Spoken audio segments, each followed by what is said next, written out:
Okay, ladies and gentlemen, welcome back to the Maverick News Channel. No fancy intro tonight because we're having a little bit of a technical problem, but we are live on all channels except Wimkin, and I need to flip a button over here to get that rocking and rolling, and there we go.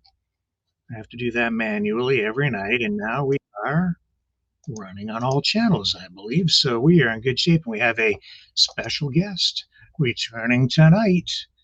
Hey, that's 2 nights in a row we've had a guest on. Mike Pekarek is joining us live tonight to talk about Trump's New Year's nightmare, or maybe nightmares, because there it turns out there's more than one. So, yeah, and our assistant and moderator is letting me know that we are running on all channels now. So thanks for the patience as we kind of limp into tonight's special New Year's Maverick News edition with Mike Pekarek, and a look back at the year that I think will continue to haunt Donald Trump in 2026. Stay with us. We'll be right back.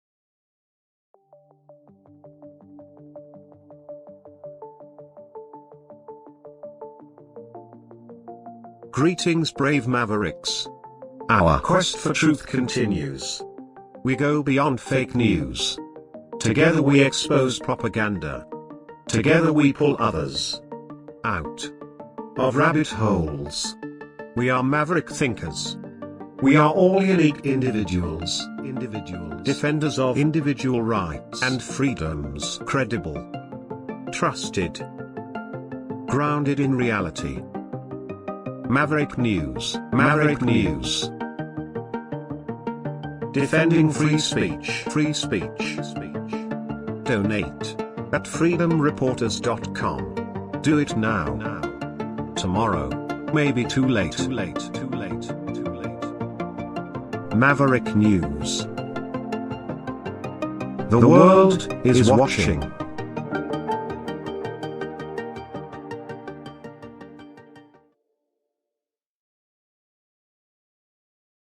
And happy birthday, Norfa. Yeah, I'm not looking in the chat, but a little bird just told me in my text message. So happy birthday, Norfa, and happy New Year to everybody. And let's bring Mike in. Mike, what are you doing here? Do you not have a social life like me? Don't be like me. It's New Year's Eve. I just realized I was Halloween underlit from my iPad screen. So I do have a social life. I was just cleaning the house for the party that we're having later. Okay. But that doesn't start until 9 my time. So I have time to jump in here. And honestly, it's always a good time to talk about Ukraine. So considering I speak to my friends in Ukraine daily, then doing this is part of that. Well, I'm glad you're here. I really appreciate it, especially, given that it is New Year's Eve. So I appreciate the sacrifice you're making. Well, we won't go too late because I don't want to keep you from your social life. That doesn't start until an hour after we normally end, so I have plenty of time. Okay, cool. And there is serious stuff to talk about tonight, but also in some cases entertaining stuff, because we're looking back at 2025. Some of it was entertaining, some of it was horrific, and a lot of it very, very serious and scary. And we might as well start with the scary stuff and the horrific stuff, and a lot of that is coming right out of Ukraine. But on the entertaining side, I think I heard the stupidest thing maybe ever this past week, when Donald Trump stood in front of the microphone and told the media and the world that Vladimir Putin says he wants Ukraine to succeed. Mm-hmm. And it just blew my mind. It was like, what is that why he's putting the missiles into apartment buildings? Watching Zelensky's face when Trump was saying that was a study in how you manage the looks of utter shock on your face. How quickly can Zelensky dampen the look of shock? It was did that kind just of gross out of his and sickening. Mouth? Yeah, and well, but that, Mike, he wants to sell electricity at a really low price to Ukraine. He says. Yeah. So well, one of the reasons one of the parts of the thing, the old 30-point plan that came out of Moscow, that Trump was trying to pretend was his, was the whole bit about Russia controlling the big nuclear power plants, and then pinky promise guarantee that we're going to send at least half of that electricity to Ukraine. The Zaporizhia power plant is the specific one that I'm talking about. There's a couple others. The Zaporizhia one's the big one, but there's a couple of smaller ones. I think it's the biggest in Europe, isn't it? It might be. If it's not, it's in the top couple. But it's a big plant. Yeah. It just goes on and around in circles. And what do you make of this latest round of peace negotiations? Do you see anything productive coming out of it? Well, the only thing productive I see coming out of it is it looks like Russia's going to make another excuse to back out of any final agreement. I think we saw the beginnings of that with the Russian claims that Ukraine had tried to attack Putin's dacha or vacation home or whatever you want to call it. But the other side of that is you're seeing Zelensky positioning smartly again, between Zelensky and various adults in the room.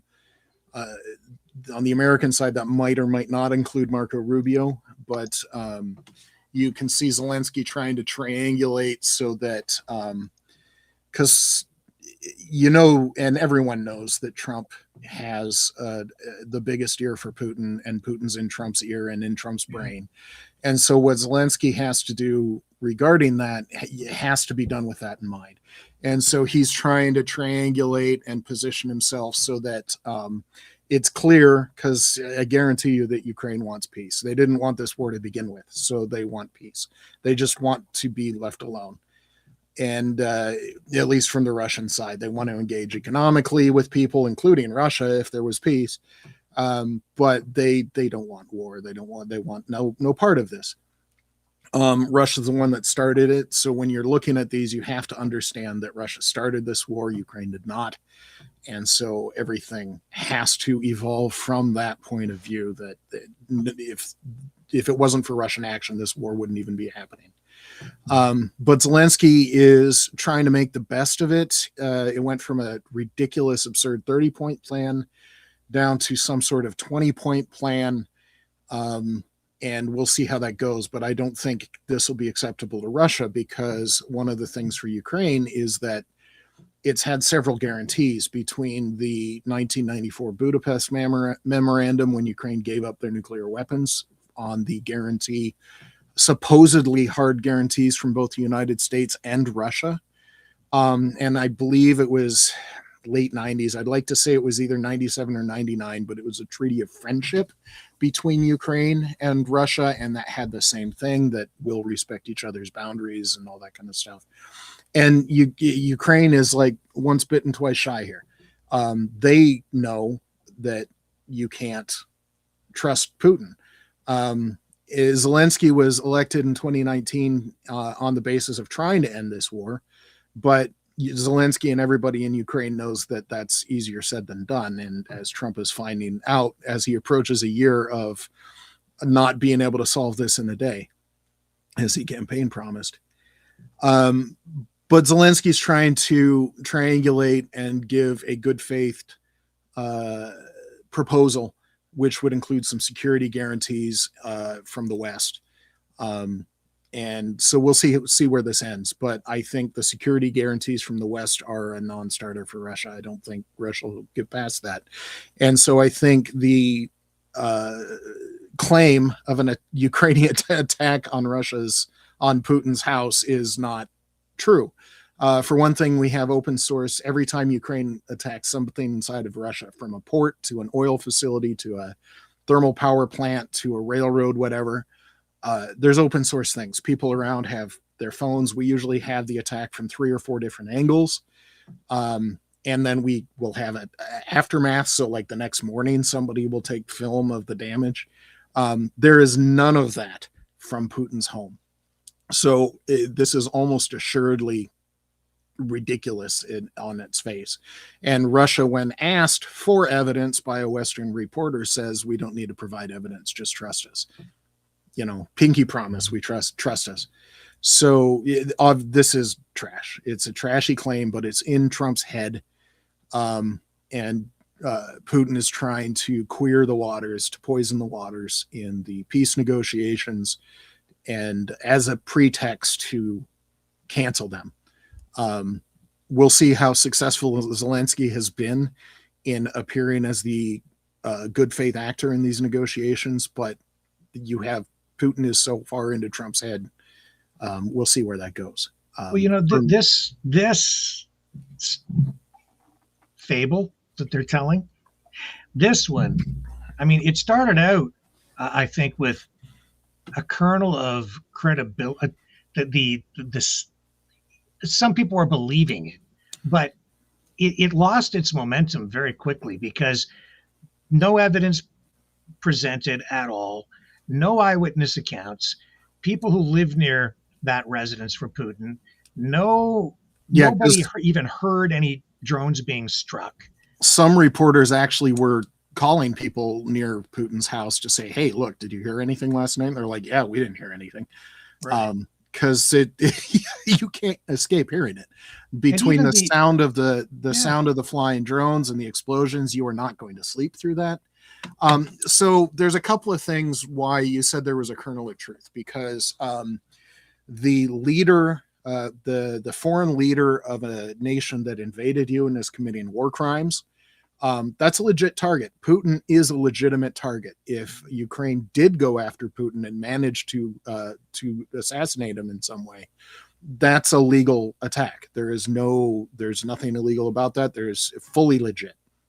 The problem, though, is that going after the foreign leader, you're trying to track one person and guarantee you know where he is at all times, so that you can actually, because it takes time for these munitions to fly, and Putin's house is, I'd have to look, but it's got to be somewhere in the vicinity of 1,000 kilometers from the Ukrainian border, which means it's going to be even further from the launch point. That's going to take several hours for the munition to fly. So you have to guarantee that your target's going to be there in several hours. So going after Putin just on the will we actually get him point of view from a military, like, can I actually hit my target question? You can't. Maybe you can go after his house, but it's just a house at the end of the day. Putin has all of the government offices and all the other places that he might spend the night. Destroying Putin's house is not really going to do much militarily. So you can't guarantee you're going to hit Putin. You can guarantee you're going to hit the house, but it's not going to have much of a military effect. And one of the laughing points, the points of bad Putin leadership that's been going for a few years, is while the front lines, Ukraine's been destroying their air defenses, and so parts of the front line are very spongy. There's big holes in Russian air defenses right now, and they're expensive. Air defense systems are expensive and time-consuming and high-tech consuming, so getting around sanctions, it's hard to replace them. But Putin has stationed at least 12 Panzer I anti-aircraft systems all around that house. So even if you launched, you can't guarantee you're going to hit Putin. The house has very little strategic value, like almost no strategic value to destroy the house. And then you're going to send it into 12 Panzers that are actually minimally effective against drones. It's just a waste of time and money and effort. So you're better off going after other things. So once you start peeling away the layers of why would Ukraine attack Putin's house, it just makes exactly no sense.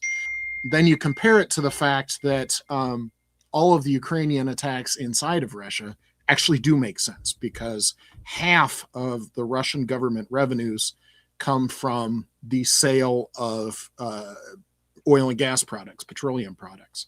Ukraine is going hard after that because Russia doesn't have a big economy. They don't have a big budget.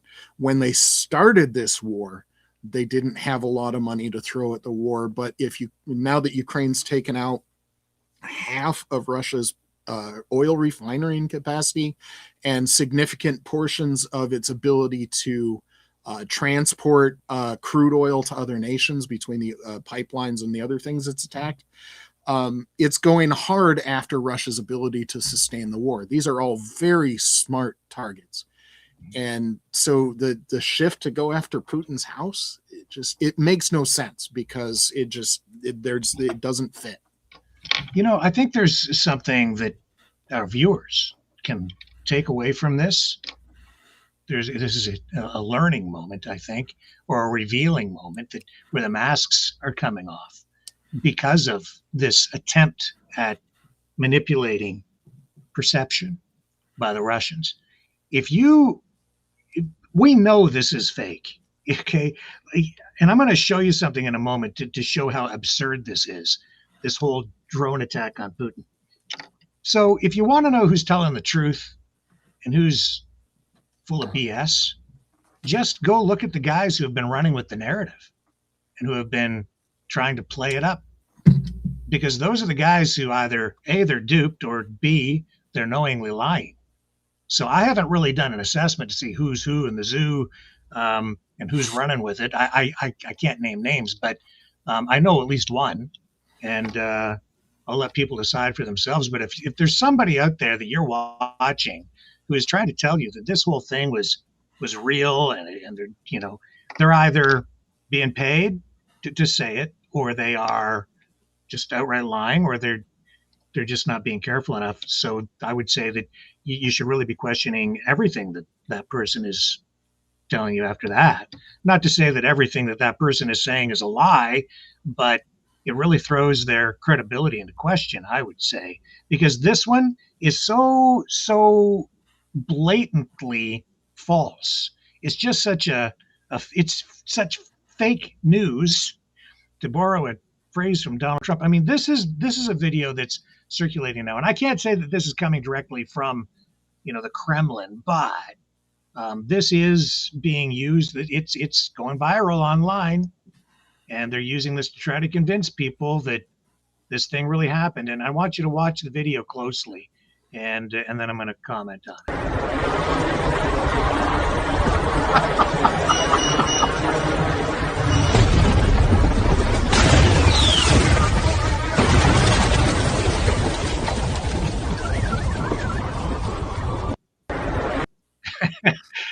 No, folks, this is not Plan 9 from outer space. That's supposed to be. That was like 1970s television special effects.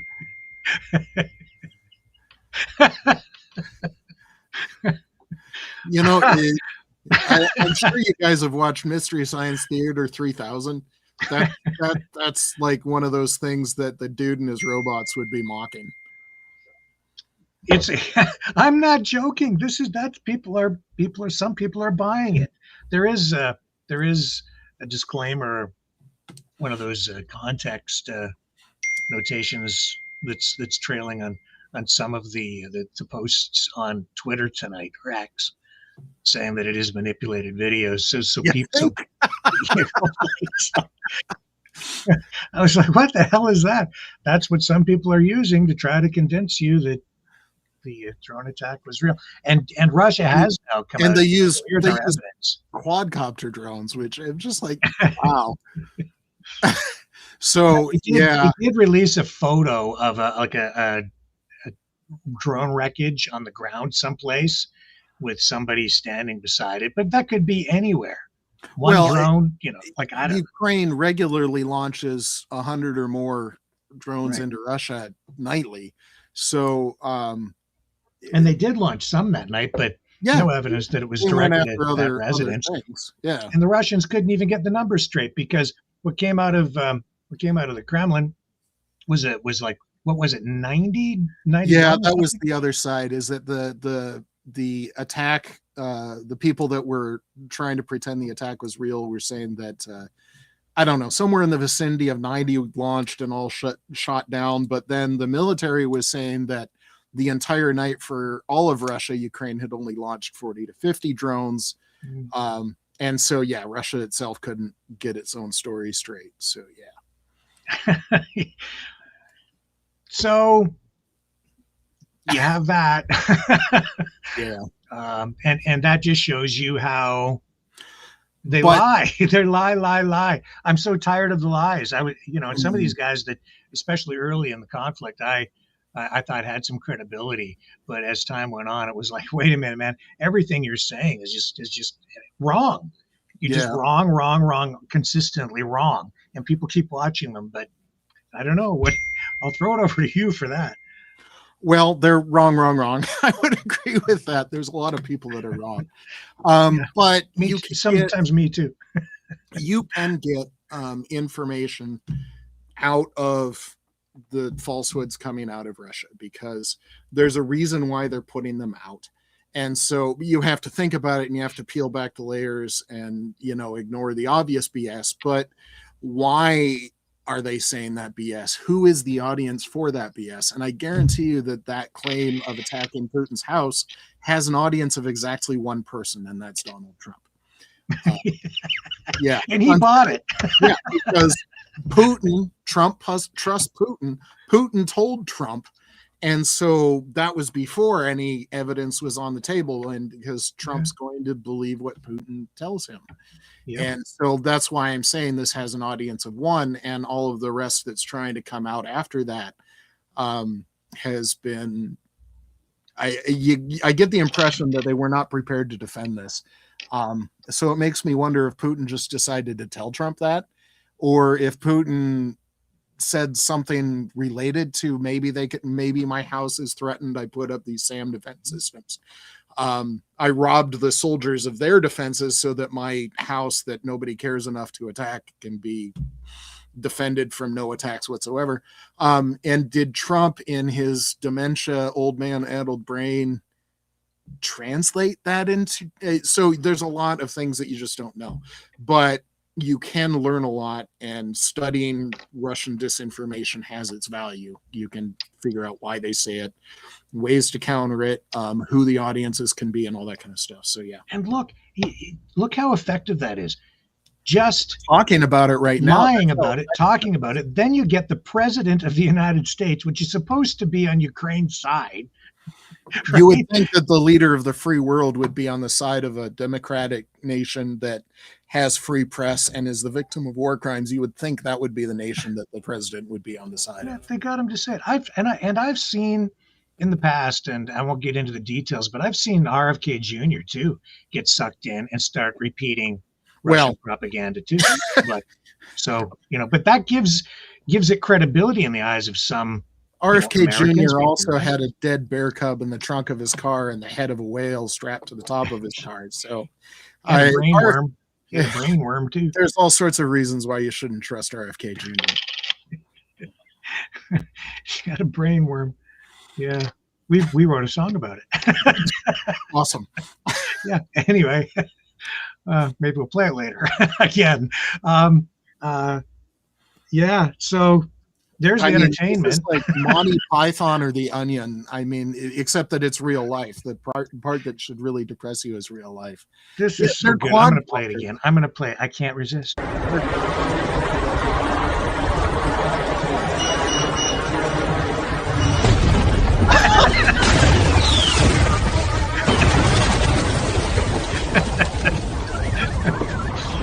And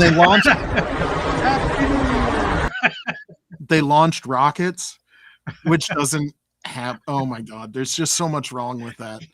I don't know if you noticed, but the house had exactly 0 damage after a couple of drones dropped rockets on it.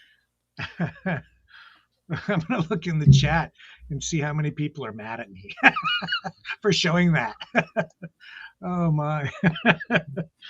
And it is okay to laugh. One of the things that I have to watch out. So if for people that don't know me, I'm a 22-year Air Force veteran.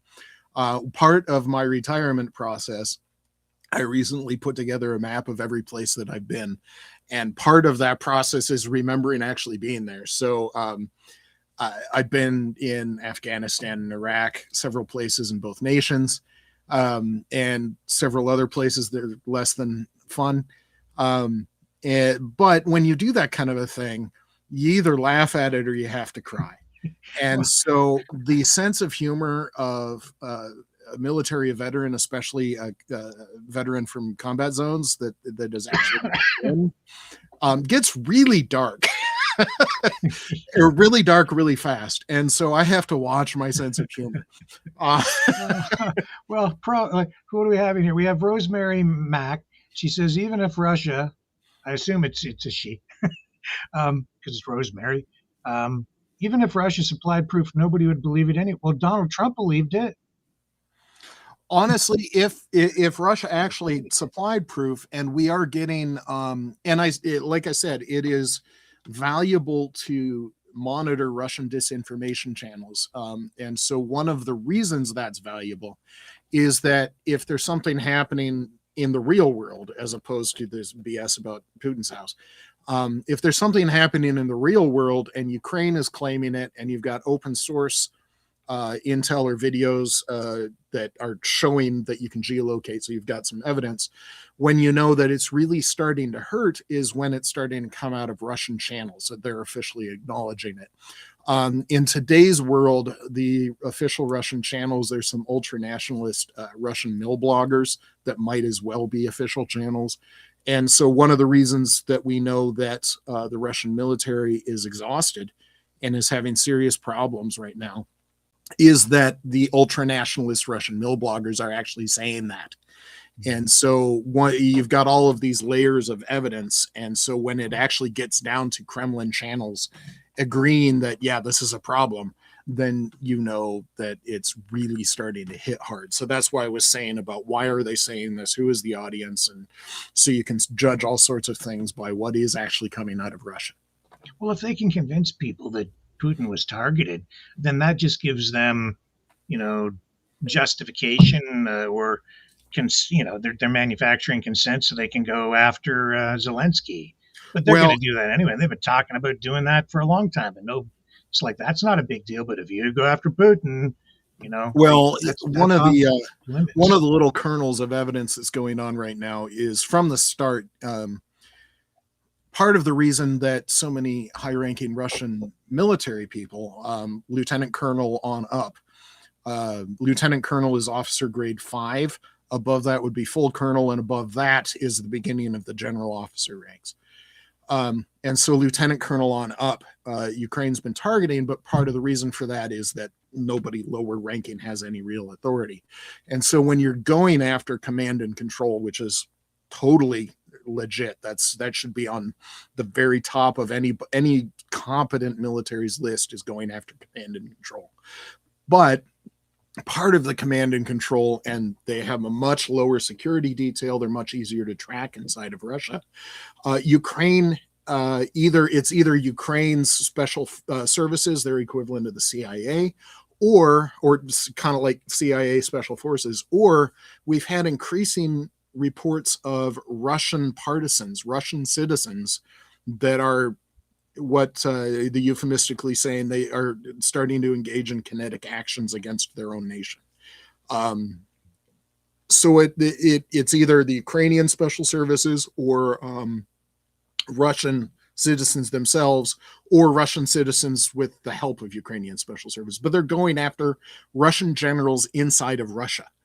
And there's a lot of reasons for that. You cut out command and control because every time you kill or even injure or just put out of contact, you destroy their communications antenna, it causes confusion, and there's this window where you can take advantage militarily. But the other side of this is, I mentioned before, is that we're talking about this stupid claim attack of a Russia's house, but what we're not talking about is all of the war crimes that Russia is committing daily inside of Ukraine, going after children, going after old people, going after clergy, and all of those things. But people like me remember there are thousands of people across the world that are repositories of evidence of Russian war crimes. I am one of them. I have physical evidence of war crimes in Izium, where one of my friends was, he helped liberate Izium. This would have been September-ish of 22. The Ukrainians and the people that are tracking these war crimes are also tracking the people responsible. I remember you and I a long time ago did a Bucha episode where you can track the unit. You knew who the commanders were. You even know their call signs. So we know who these people were and are. And Ukraine is not just going after command and control. They are starting to go after the people that ordered the war crimes. And similarly to how Israel's Mossad would go after concentration camp guards and things like that for decades after, I guarantee you that Ukraine will be going after these people. Even if the war stops today, these people will be on the hit list for years to come.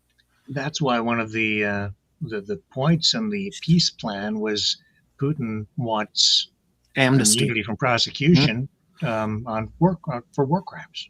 Yeah. Why would he want that? That shouldn't even be on the table. Yeah.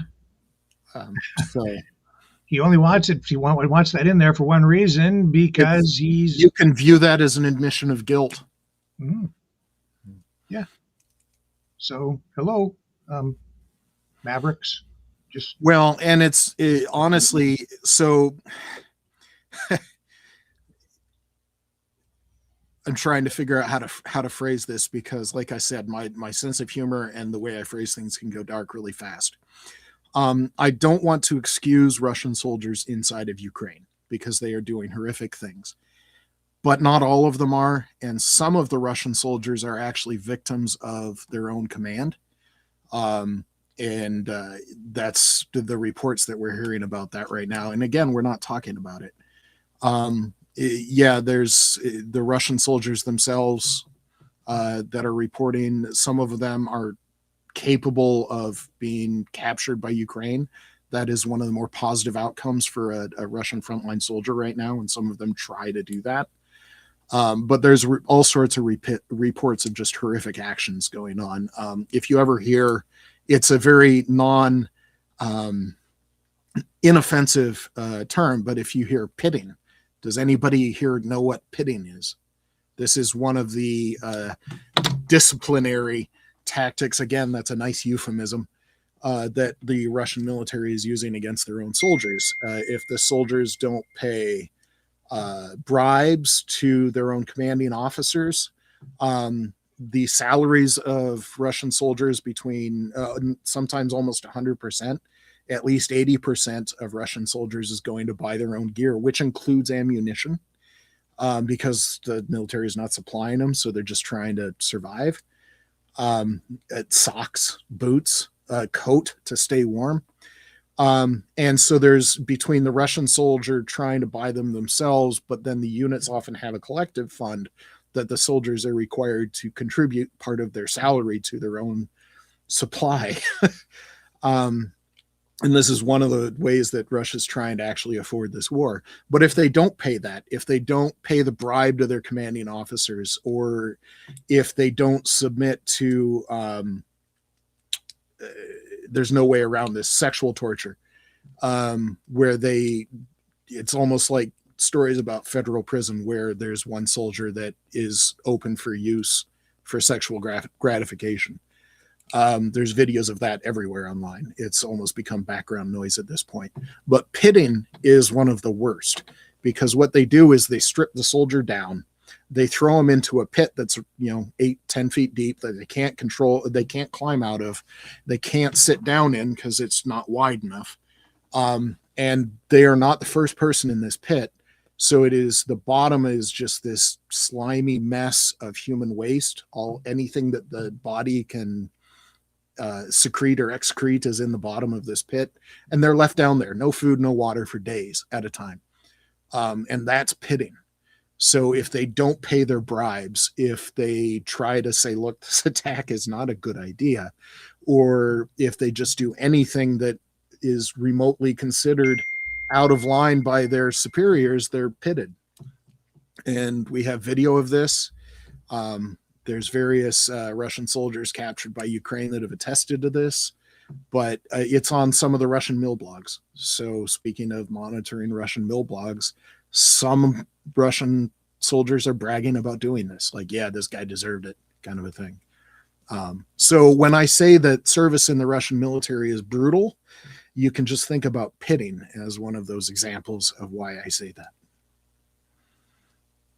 Well, if you can only and it's amazing to me that Russia will actually post videos of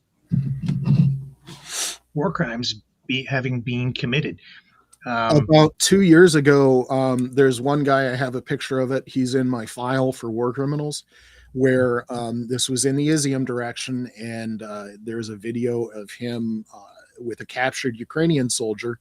And we've talked about the laws of war on your show before, where if, and it's for in various contexts, we've talked about this, but if somebody is no longer a combatant, if they've surrendered, if they are now in your custody as a prisoner of war, they have certain protected rights. And if they're in your custody, their well-being is actually your responsibility according to the rules of war. And any other treatment is actually a war crime. And there is a video posted about 2 years ago at this point of one Russian soldier who would brag about going with Ukrainian prisoners, and he would take his knife, he would castrate the the Ukrainian prisoner while they are alive and conscious. And he would just cut off all of your bits. So videos posted, this guy would brag about it. There was at least a dozen videos of this specific soldier doing that. Yep, he's on the list and he's still out there. He's still alive. That is a nightmare. So yeah, just so you guys know that this is serious business. And sorry about Happy New Year, but that's where we're at. That's what my friends in Ukraine have been living with for almost 4 years now. Longer if you go back, because the first Russian invasion was in 1994. 2014. Good Lord. 2014. But the Russian corruption before that, before 2014, all through the Cold War, the Holodomor in the 30s, there's just again and again and again and again and again. So if you're wondering why Ukraine is putting up such a fight, they have so many reasons that surrender is just not an option, because surrender to Russia is worse than defending themselves against Russia. All of the horror, all of the deaths, all of the destruction of Ukrainian cities is better than surrendering to Russia. Well, it's been, a roller coaster of a year for, Ukraine, for the world because of it. And it's been really rocky because of Trump and his unpredictability. You never know where he's going to land on anything. Mm-hmm. But we've seen F-16s, other fighter jets, F-16s and Mirage 2000. I'd like to say they were D5, but the exact version of it's a modernized Mirage 2000. The exact version I'd have to look up. Good jets. Yeah, so there was that. I kind of thought there was a strong possibility that Trump will just pull all aid when he took office, but that hasn't happened. So it hasn't. American aid has gone down, but one of the consistent parts of, and this is one of the things that I'm still trying to put together and make sense of in my own mind, because consistently the United States, even including the most diehard MAGA Trumpist, think that we need to be doing more to help Ukraine. And when you're talking about budgets in Congress, it's almost every single one is 80% of the Congress votes in favor of hardcore help for Ukraine. This latest National Defense Authorization Bill that passed several weeks ago, I'd like to say early December, late November, just weeks ago, that passed, includes significant tens of billions of dollars of aid to Ukraine. And it passed overwhelmingly through Congress. And so I'm trying to make sense in my brain how the Donald Trumps and the Pete Hegseths and the J.D. Vances of the world somehow think the American people want them to cut off aid to Ukraine, because they don't. And it's just repeated as recently as just a couple of weeks ago. all of the polls, they've been consistent. Sometimes the MAGA side will dip a little bit, but even at the worst, the most diehard Trump voters were always above 50%. I think the lowest I ever saw was either 54 or 56% in favor of doing as much more to help Ukraine. And the number of diehard MAGA voters that wanted to either not help Ukraine or actually help Russia more was in like the 30% range. And the difference between those two numbers and 100 are the unsure people. Yeah, and there is real polling that's being done to research again, that. Again. I mean, it's been every poll, and like I said, that's the lowest because you got the trend line on the polls on what date, and that was the lowest that I saw it, and that was on the MAGA people, and everybody that's not MAGA wants it even more. So 90%, 95% of the rest of Americans. Well, is there anything else on the Ukraine file that you think we should focus on here? Before we talk about other things? So one of the things that we're looking at, because Putin's trying to create, this was part of the attack on Putin's house thing. Putin in these negotiations, these sham, I don't think they're real, but the attempt to confuse Donald Trump. So I think this has an audience of one. The attempts to confuse Donald Trump and get him to not support Ukraine as much as he should. Part of this is Russia over the past year, certainly since January of 25, but really since the November 24 election. Putin has been trying really hard to make it look like Russia is on the offensive and they've got control of the battlefield and they've got the initiative. But when you look at it, and you compare it to other wars, it's obvious that the Russian military is exhausted. Recently, in the past month, because of this push, Russia has just been hemorrhaging troops in the what we call meat wave attacks. And a lot of the times Ukraine is watching them behind the lines. They'll hit the Russian troops before they can even get in a position to start attacking. They're just moving up to the attack point. And so 1,000 a day. But so what this is over almost 4 years now, the Russian military is exhausted. They don't have any tanks. They don't have any APCs. Their 10,000 supply trucks are gone, which supply trucks, you might not think that's important, but it matters if you can't get beans and bullets to your troops. So they've been shuffling their best troops from one part to another to push and try and find a Ukrainian weakness, and they really haven't been doing it. Yes, they have been advancing, but you try and look for a historic, okay, what does this look like in comparison to previous wars?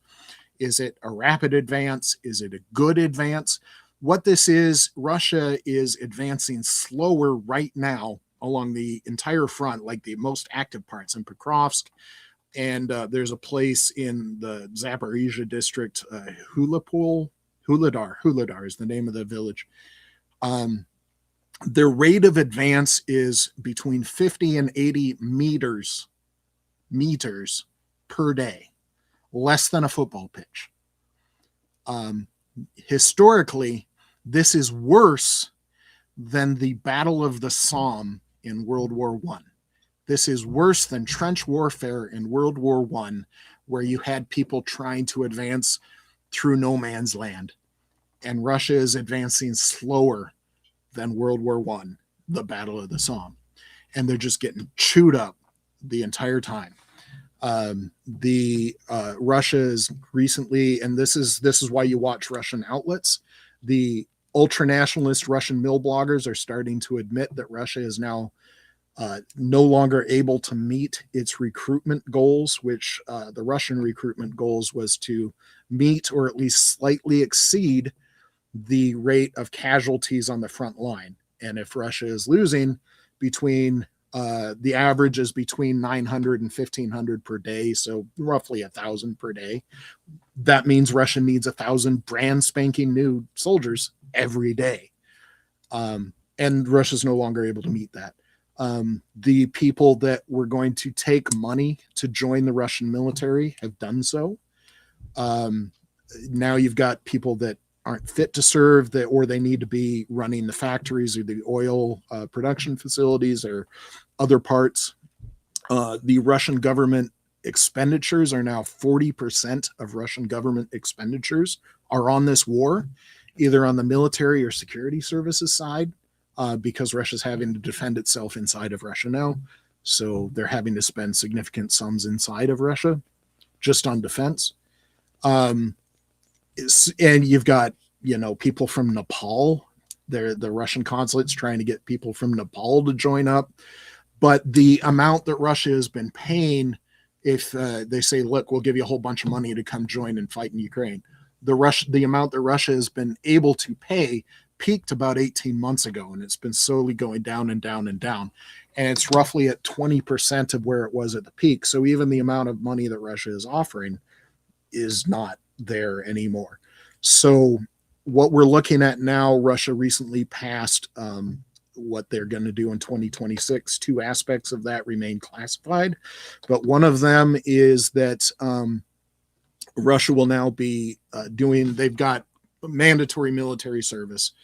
And the people that are in mandatory military service are technically not the contract soldiers that they're sending to Ukraine, but they're changing the terms of the mandatory military service. Instead of a 6-month rotation, now it's every day. It's going to be every day all year. And there are two aspects of that remain classified. So I think Russia is, if they want to continue this offensive, they're going to need to do a mass conscription. The only time that we've seen Russian citizens really push back against Putin was on that first conscription in the first year, where they pulled up 300,000 Russian people into the military, that caused a mass exodus and widespread protests. And when Prigozhin tried to say, look, this war is effed up and we need to do something about it, and Prigozhin started to advance on Moscow. And those are the only two times that we've seen that. But if Putin tries to do a mass conscription again, I don't want to say that Russia is going to fall apart, because we don't know that. But Russia is crumbling. The economy is rotting. What you want to call the social contract between the government and the people are starting to understand that it's not working. What was promised is not being delivered.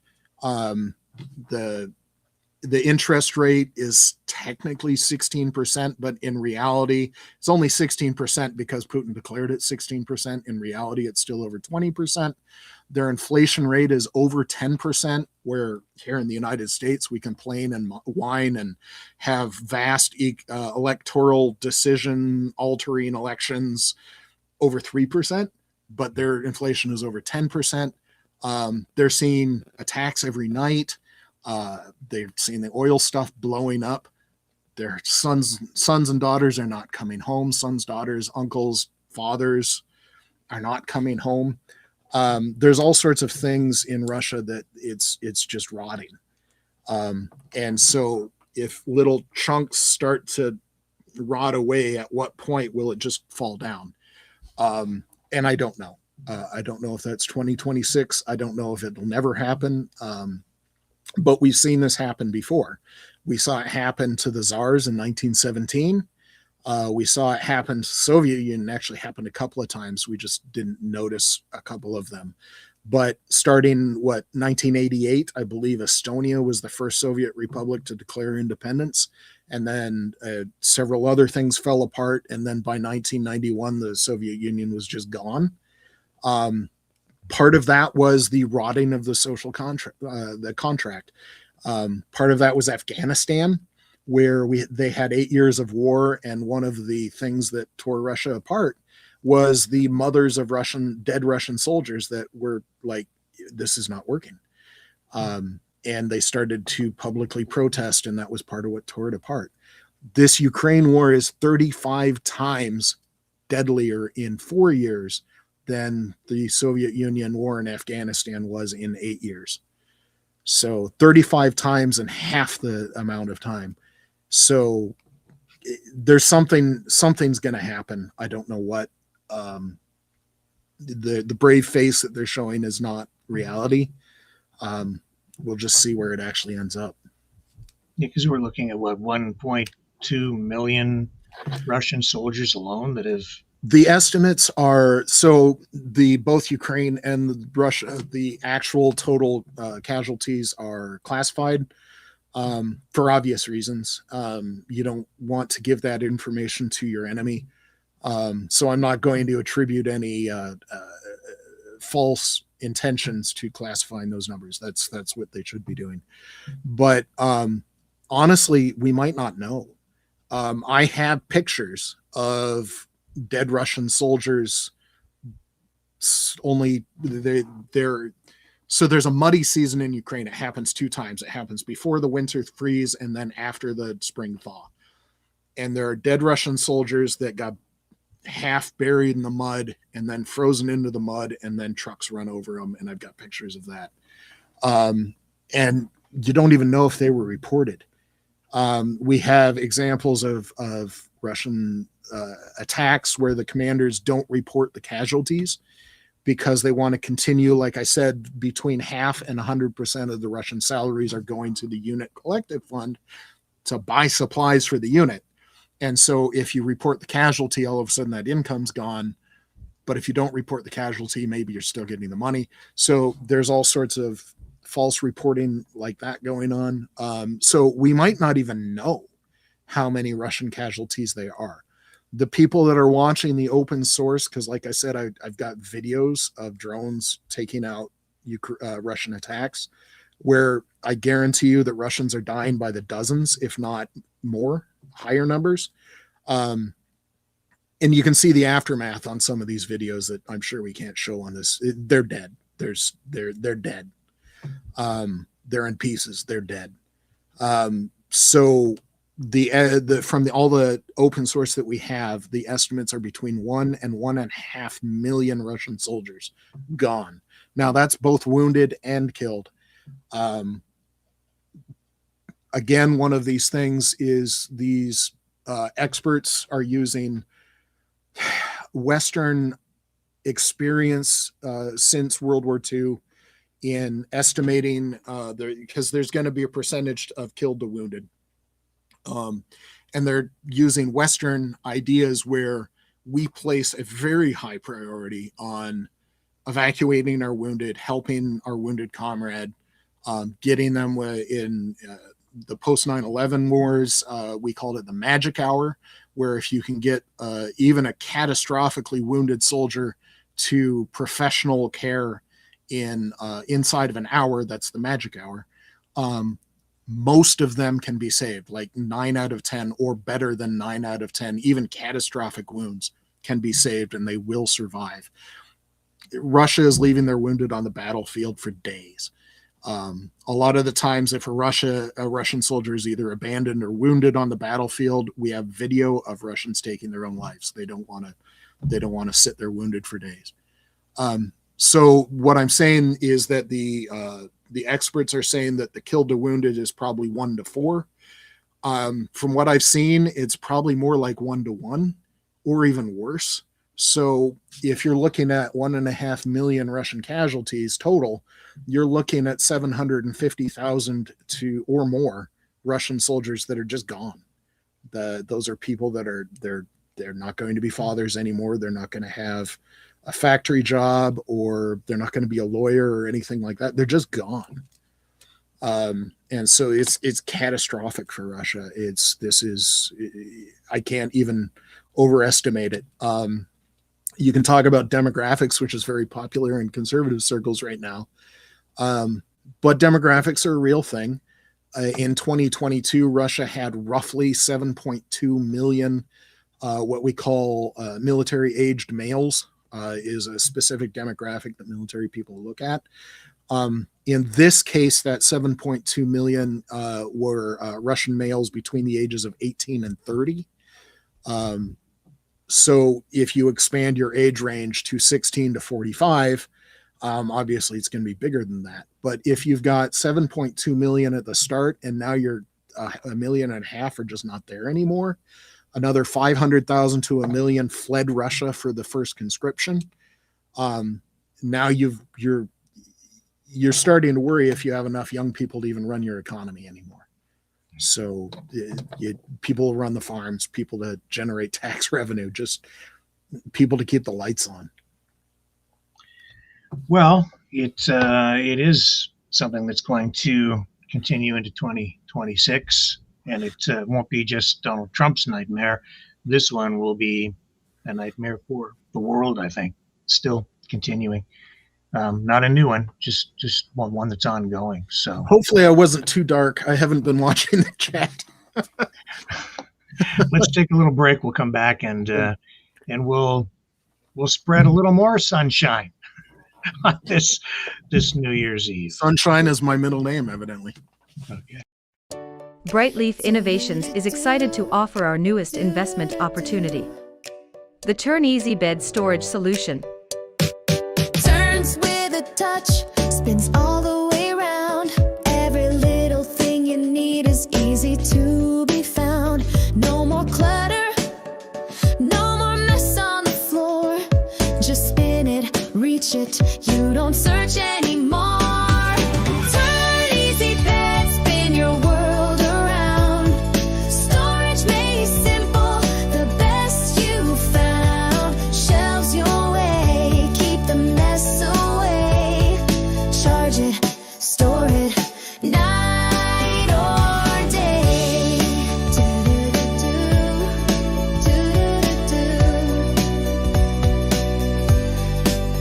It custom shelves for your books or your tech. Cozy space for your treasures to protect. Built-in power when you need to recharge. Smart design that makes your bedroom feel large. Turn easy bed, spin your world around. Storage made simple, the best you found. Shelves your way, keep the mess away. Charge it, store it, night or day. Designed and developed by Brightleaf Innovations. Proudly Canadian and patent pending in North America. Turn Easy Bed transforms how you live. To learn more about this innovative new product idea and exciting investment opportunity, call 519-784-0222 or visit brightleafinnovations.com.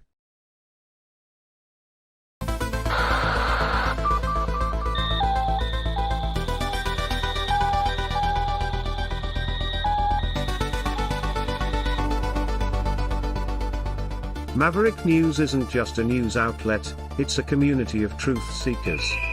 Your donation at freedomreporters.com fuels our mission to report the stories that mainstream media won't touch. Thank you, Maverick family.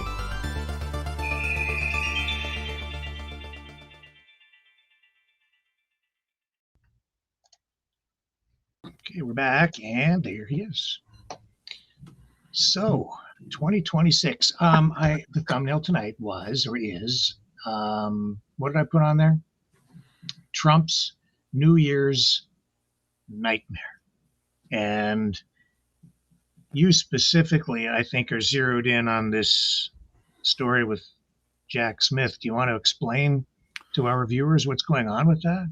Well, so there's a couple of things that are in process. For those of you that don't know, because I don't follow Canadian politics as much as you guys probably do. Jack Smith is the special counsel that was appointed after the January 6th attacks, the insurrection on January 6th, 2021, where the mob incited by Donald Trump and others went to the Capitol and attacked the Capitol and assaulted at least 150 Capitol Police, resulting in the deaths of at least 5 Capitol Police officers. And several of the protesters also died, but, play stupid games, win stupid prizes. If you, yeah, obviously, you know what side of this I'm landing on. But the special counsel that was appointed to investigate what happened there. And it was tied up because part of the incitement was after the election in November of 2020. It was like daily. The Trump campaign was attempting to say, look, the election was stolen and all this kind of stuff. Fraudulent. There was like 80 different court cases between November and January. All of them were saying there's nothing here. There is no there. There is no fraud. If there is, it's like 1 or 2 votes. So that's not going to affect even the closest race. And some of the fraudulent votes were Republicans trying to sway it for Republicans. So there was nothing there. But Trump tried to coerce and strong arm several states, including the state of Georgia. But he had slates of fake electors in various other states, including Arizona, and I'd like to say Michigan showed up in the most recent one. This is the transcript of the testimony for this special counsel, Jack Smith, that came out of the Senate. And I don't know if people want to read it, but the only part that he could talk about was the stuff that was no longer, it was basically the stuff that was in the public record. The other part of Jack Smith's investigation, if people remember, was Donald Trump took boxes and boxes and boxes and boxes of highly secret material, nuclear war plans, weapons things, even down to the ridiculous love letters from North Korea's dictator to Trump. Donald Trump took, even though they were the property of the United States. So the other side of Jack Smith's investigation was the classified document storage at Mar-a-Lago in Florida, boxes in the bathrooms in the ballroom, if you remember those pictures. That was not part of today's testimony because that is still being tied up in a court. We might or might not see his report on that investigation by the end of January. We'll see how that goes. But yeah, the Republicans, the Trump supporters were trying to catch Jack Smith saying something, but this is a gifted prosecutor. He's been a prosecutor for 30 years. He's prosecuted war criminals. He's prosecuted fraudsters. His experience with organized crime is limited, but he's one of the go-to guys. He's not going to get flapped. He's not going to be political. He's going to go where the law leads him. But the senators were trying to trip him up. And he's just like, no, this was one of the strongest cases I've ever looked into. There was obvious election fraud. There was obvious intent to incite a riot, obvious attempt to incite violent insurrection. And it was no BS. This was supposed to be a closed door meeting, but the way the United States government works is even these closed door meetings, after you redact certain things, and you could see some of those black spots, those were mainly like congressional staffer aides, or like Smith and his lawyer were named, but they had legal aides that had their names blacked out. So it's to protect the people that aren't really part of this. They might be helping various sides on the sidelines, but they're just researchers and things like that. So they had to go through and redact all of that, but it was released on New Year's Eve. It's very damaging to Trump. There was no nonsense from Jack Smith going on. He was naming names and giving some details. He wasn't letting the Republican senators steamroll him. The leader of the committee is Jim Jordan, who people might or might not know was part of the Ohio University scandal that involved the sexual abuse of college wrestlers. And Jim Jordan was one of the wrestling coaches, and he never saw prosecution. So it's ironic that he is the one leading this committee, but here we are. Yeah. I have a clip here of Jack Smith, and when I find this on X, and you can see that there is tonight, you know, you have two camps, of course, trying to spin this in different ways. Who's this? Eric Dodder says, "Holy crap." Special counsel Jack Smith said during his congressional testimony, President Trump did not have a First Amendment right to say the 2020 election was fraudulent. Then he goes, "This guy's a tyrant. No free speech for Trump. Lock Jack Smith up." I did not read the entire 230-page testimony yet. I think I got down to about a page 100 because it was released today, and I had cleaning to do before the party tonight, so I have not read it. However, I did read that quote because Jack Smith was asked this directly. Because let's run the clip and then I'll get you to comment on it, because I listened to it and I think that what this did they release really illustrates is testimony. What's that? They released video testimony. Yeah. Okay. I haven't seen this yet. I only read the transcript. Yeah. So this clip, I think it just raises the whole question of, you know, where do you put the limits for free speech? Mm-hmm. And what he's saying is it's not free speech if you're knowingly lying and trying to deceive and trying to do something illegal. You can't hide behind free speech. That's not quite what he said. You got there at the end. So especially when you're acting in an official capacity. So no right is limitless. The only time that you would have unlimited rights is if you lived in a nation that had exactly one person. So if you have more than one person, then obviously you're going to have at different points in time where my rights rub up against your rights and we have to balance the two. So when you're talking about free speech rights, at what point does free speech become illegal? There is the famous concept, you can't yell fire in a crowded auditorium, because what that does is it, especially when fire was a lot more serious than it is now. It's still serious. But if you create pandemonium and chaos where people get hurt, all because you started yelling fire in a crowded auditorium, then that is a criminal act. That is speech that resulted in harm to other people. And that means that speech has become a criminal act and it is not protected by the First Amendment. There are other examples. So if you are part of the government, like Trump was president at the time, you are not a citizen. So when we talk about serving in the military or serving in office, that word serving does a lot of work that people don't necessarily understand all the time.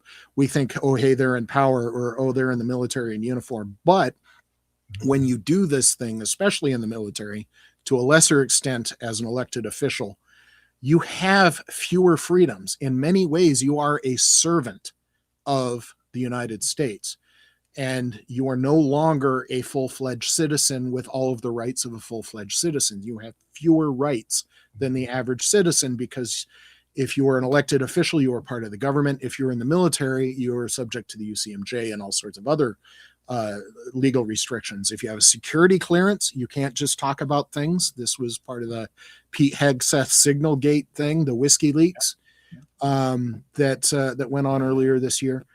He wasn't free to say that. That was a crime. Legally, straight up, that was a crime. So it put American aviators at least in direct harm by him saying that. So that's what Jack Smith is saying, is that there are some circumstances where you can't say things. Even normal citizens, if I walk up to you on the street and threaten your life, I don't even need to have a weapon. If I just say, I'm going to kill you, that is illegal. Threatening somebody else's life is actually a crime. So that is what he is talking about. He's not saying that Trump couldn't say there was a fraudulent election. That happens all the time. But if it starts to become a crime, that is not protected speech at all. Never has been. Okay, so let's let this roll. As I sit here right now, I can't remember specific conversations. I do remember that we knew that a sort of First Amendment defense would be part of the case. And I think when I mentioned to you earlier about how to frame the case, we wanted to make clear that this was not about trying to interfere with anyone's First Amendment rights, that this was a fraud. And as you know, under Supreme Court precedent, fraud is not protected by the First Amendment. And so in my mind, it was important to make that clear in the indictment. And that's why when we litigated this issue before the district court, we prevailed. But the president's statements that he believed the election was rife with fraud, those certainly are statements that are protected by the First Amendment, correct? Absolutely not if they are made to target a lawful government function and they're made with knowing falsity. No, they're not. That was my point about fraud not being protected by the First Amendment. I mean, there's a long list of disputed elections. I mean, the election of 1800, 1960, year 2000, where candidates believe they were wronged by because they lost. And there's a long history of candidates speaking out about they believe there's been fraud, there's been other problems with the integrity of the election process. And I think you would agree that those types of statements are sort of at the core of the First Amendment rights of a presidential candidate, right? There is no historical analog for what President Trump did in this case. As we said in the indictment, he was free to say that he thought he won the election. He was even free to say falsely that he won the election. But what he was not free to do was violate federal law and use knowingly false statements about election fraud to target a lawful government function. That he was not allowed to do. And that differentiates this case from any past history. So it's sort of about intent. Why are you doing this? And he's accused here of knowingly saying false things about the election in order to achieve something. Is that accurate? Yes. Well, and it wasn't just his statements. So he had the strings of fake electors that he was giving. I'm trying to figure out how to phrase this. He had a widespread scheme in place to defraud the election and change the outcome through dishonesty and illegal means. And it's one thing to say, I was robbed, I should have won this election. That's a relatively harmless statement, even from an elected official. But the problem comes when it was tied up in all of these other things, where he had these actions into words into actions. And he wasn't just saying things like, I was stolen, I should have won this election. He was saying things like, there were fraudulent votes. There were 200,000 mail-in ballots, which, by the way, in 2020, I was one of those mail-in ballots, because a significant portion of those mail-in ballots come from military stationed overseas. And I was stationed in Germany in 2020. And so my only way to vote was by mail-in ballot, just so you guys know. And America has a significant number of people stationed overseas, at least 100,000, probably more like 300, 400,000. The problem here is one that we keep running into, though, and that is convincing the public of one thing or the other, and then public opinion or perception becomes the reality. Yes, because so many people believe one thing or the other, and so even though Jack Smith is supposed to be unbiased, or they'll buy into a quick soundbite and not bother to look deeper. And so I don't know if this was a mistake, but I just flipped over to your Rumble channel for a little bit, and because I had brought up the Mar-a-Lago stuff, which Jack Smith did not testify about today because that is currently he's not allowed to. But the commenter over there had bought this thing about, and this is what I say when you're talking about Russian disinformation, the most effective bits of Russian disinformation is when they wrap it in this kernel of half truth and then try and sell you something that's not true, but it's wrapped in this kernel. And so sometimes they do it more effectively than others, but like the thing about the Putin thing, when you start saying like attacking Putin's house makes exactly no sense, and the Ukrainian attacks have been very smart. So Ukraine going after Putin's house just makes no sense. That I'd be shocked if that was actually true. So one of the things about the Mar-a-Lago classified documents thing is that the kernel of truth that Trump and others have been trying to sell is that the ultimate, not the ultimate, but one of the ways that you can declassify material is through the president. That's not the only way, but he is one of the legal authorities that can declassify material. And if that's all you hear and like, oh, well, the president has the right to declassify material, therefore all of the documents that he had in Mar-a-Lago were his right. So that is looking at a very paper thin bumper sticker type of thought without actually understanding the reality. So it's this kernel of truth, but it just completely falls apart when you even look at it a little bit. So one of the things there is that while the president has the authority to declassify material, there is a legal process. The president is not the only part of the United States government. There are the congressional and the judicial branches, and both of them are also involved in security. So the military, for instance, while the president is the commander in chief, the Congress and the courts have significant authority over the military, from budget to law to war crimes to command decision review. All sorts of things are the province of Congress and the courts. Similar to declassification, there are legal methods that must be followed to declassify material. And there is exactly zero evidence that Trump declassified any of the material he had in Mar-a-Lago. They tried to do this thing where he verbally declassified the materials, like, yeah, I put it on the truck, I'm declassifying it right now. That's not how it works. That is not a valid declassification of the material under the law, and Trump trying to do that would be an example of abuse of office that would actually be an impeachable offense. So when the commenters like the president has the authority, not really. The other part of that, though, is that not all of those records were classified. Some of them, like the letters from Kim Jong-il to the love letters of North Korea to President Trump, there's nothing really classified about them. I mean, they were broadcast on CNN and stuff like that. The problem is they're not Trump's. Trump confuses being president to owning a lot of things, because that's what he understands, is owning things.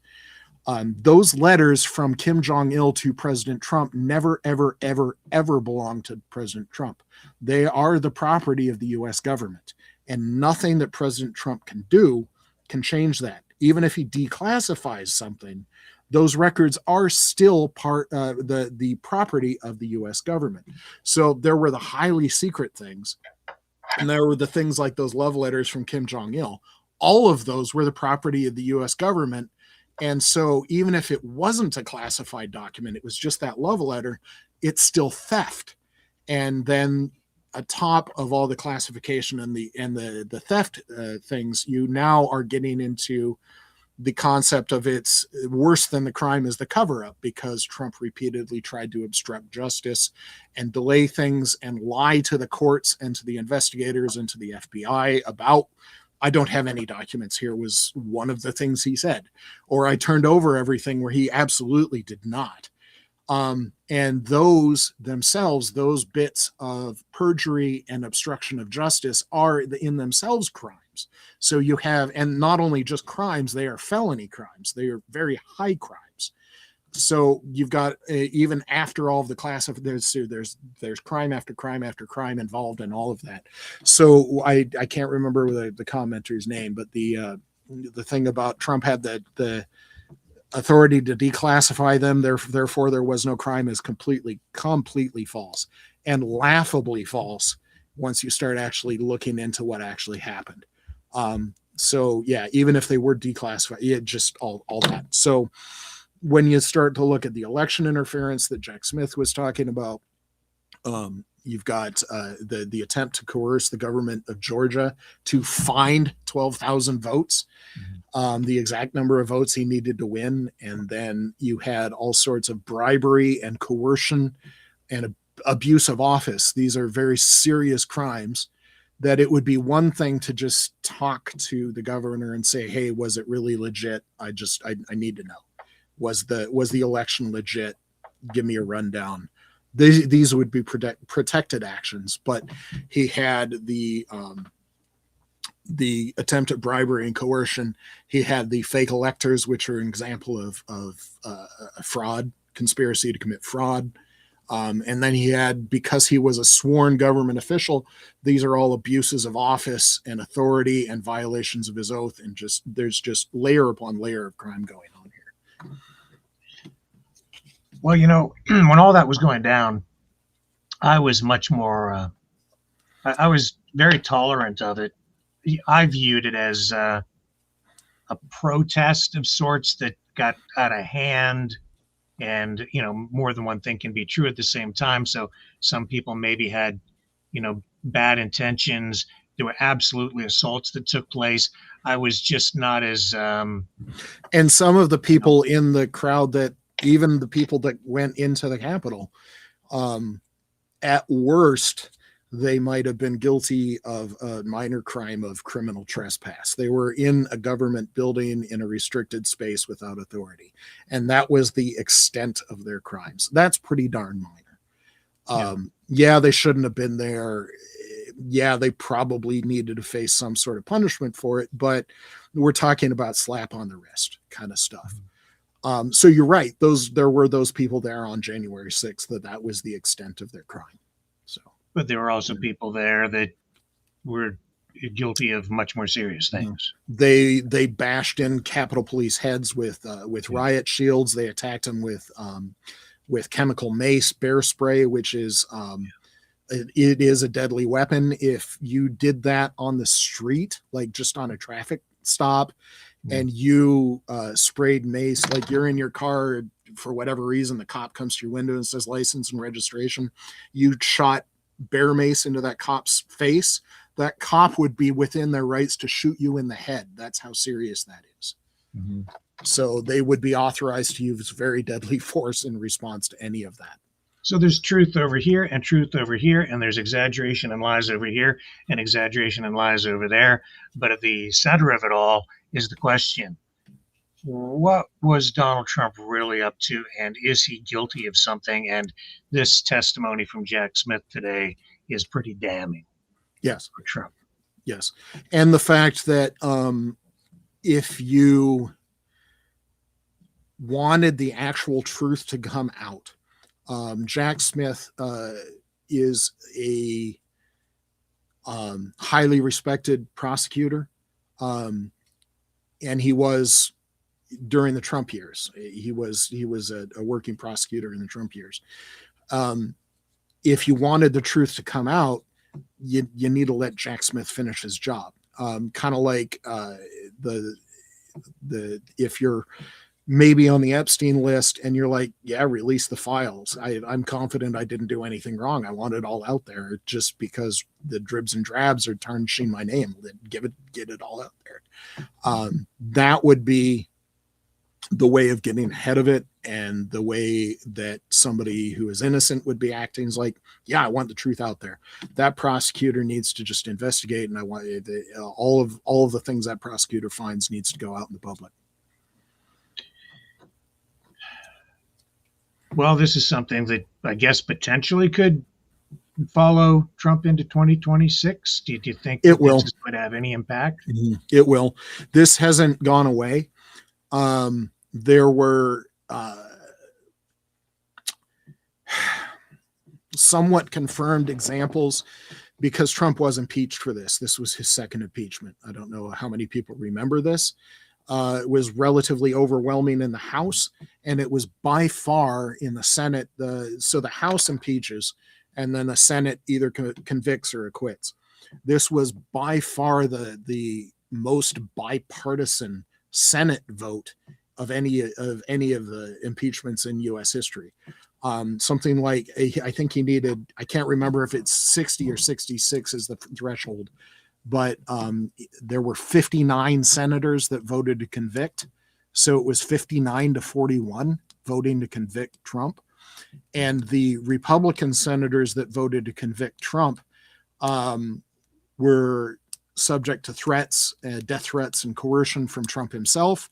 And there were other GOP senators that did not vote to convict precisely because they were receiving death threats and coercion from Trump. So there's all sorts of stuff going on that side of it as well. The problem comes here is that Trump has split the Republican Party. There are various, I wouldn't even call them old school Republicans because these are Tea Party Republicans. These are part of the 2010 election that came into office in 2011 that were a far different breed than what I would call old school Republicans, the people like John McCain and George Bush, Dick Cheney, those old school Republicans. The Tea Party was a new breed. They were far more racist. They were part of the Charlottesville thing.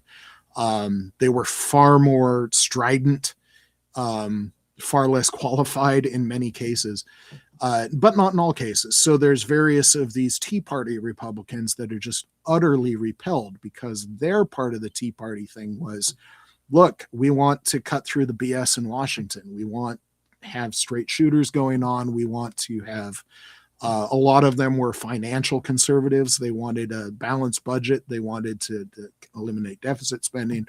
That's where they were at. They are utterly repelled by Donald Trump, in part on the financial stuff because he's blown up the deficit twice now. So there's a lot of Republicans that are not going to forget because they were the ones that were being threatened and coerced and strong-armed, and nice family there would be ashamed if something happened to it kind of actions. This happened just recently with, of all people, Lauren Boebert and Marjorie Taylor Greene over the Epstein things, where they were not taken into the White House Oval Office. They were taken down into the Situation Room where there's no cameras and no recording devices.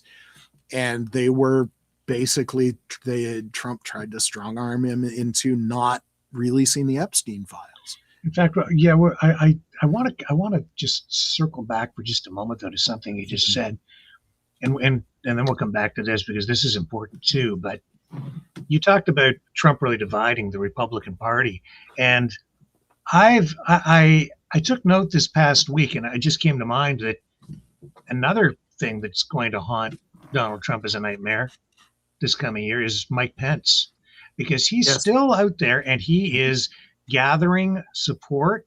He's not even close to a liberal. He is a white evangelical, like a very holy warrior kind of Republican. He wears his religion on his sleeve and thinks he needs to be a preacher in public office. This is not a liberal, not even close. He's not even a centrist. It would be insane to call this guy a centrist. But part of the January 6th insurrection was, and Jack Smith detailed this in his testimony, this was part of what I read, that some of the things that Trump said and did threatened the life of his own vice president, Mike Pence. Because there were a lot of those people. They erected the gallows. They were like, we need to find Mike Pence so we can bring him out and hang him because Mike Pence had voted. He didn't deserve that. Yeah. Not at all. He had certified the election somewhere like January 3rd or something whenever he did that. And man, it shows the power of Trump's mind control over people or whatever you want to call it, because he had his base, the MAGA movement.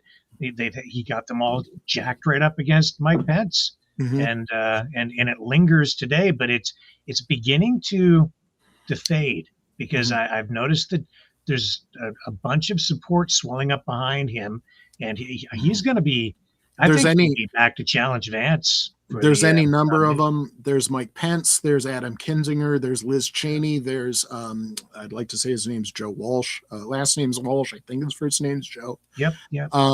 And these are just the people that immediately sprung to the forefront of my mind. These are people that had power in the Republican Party until they dared to oppose Trump.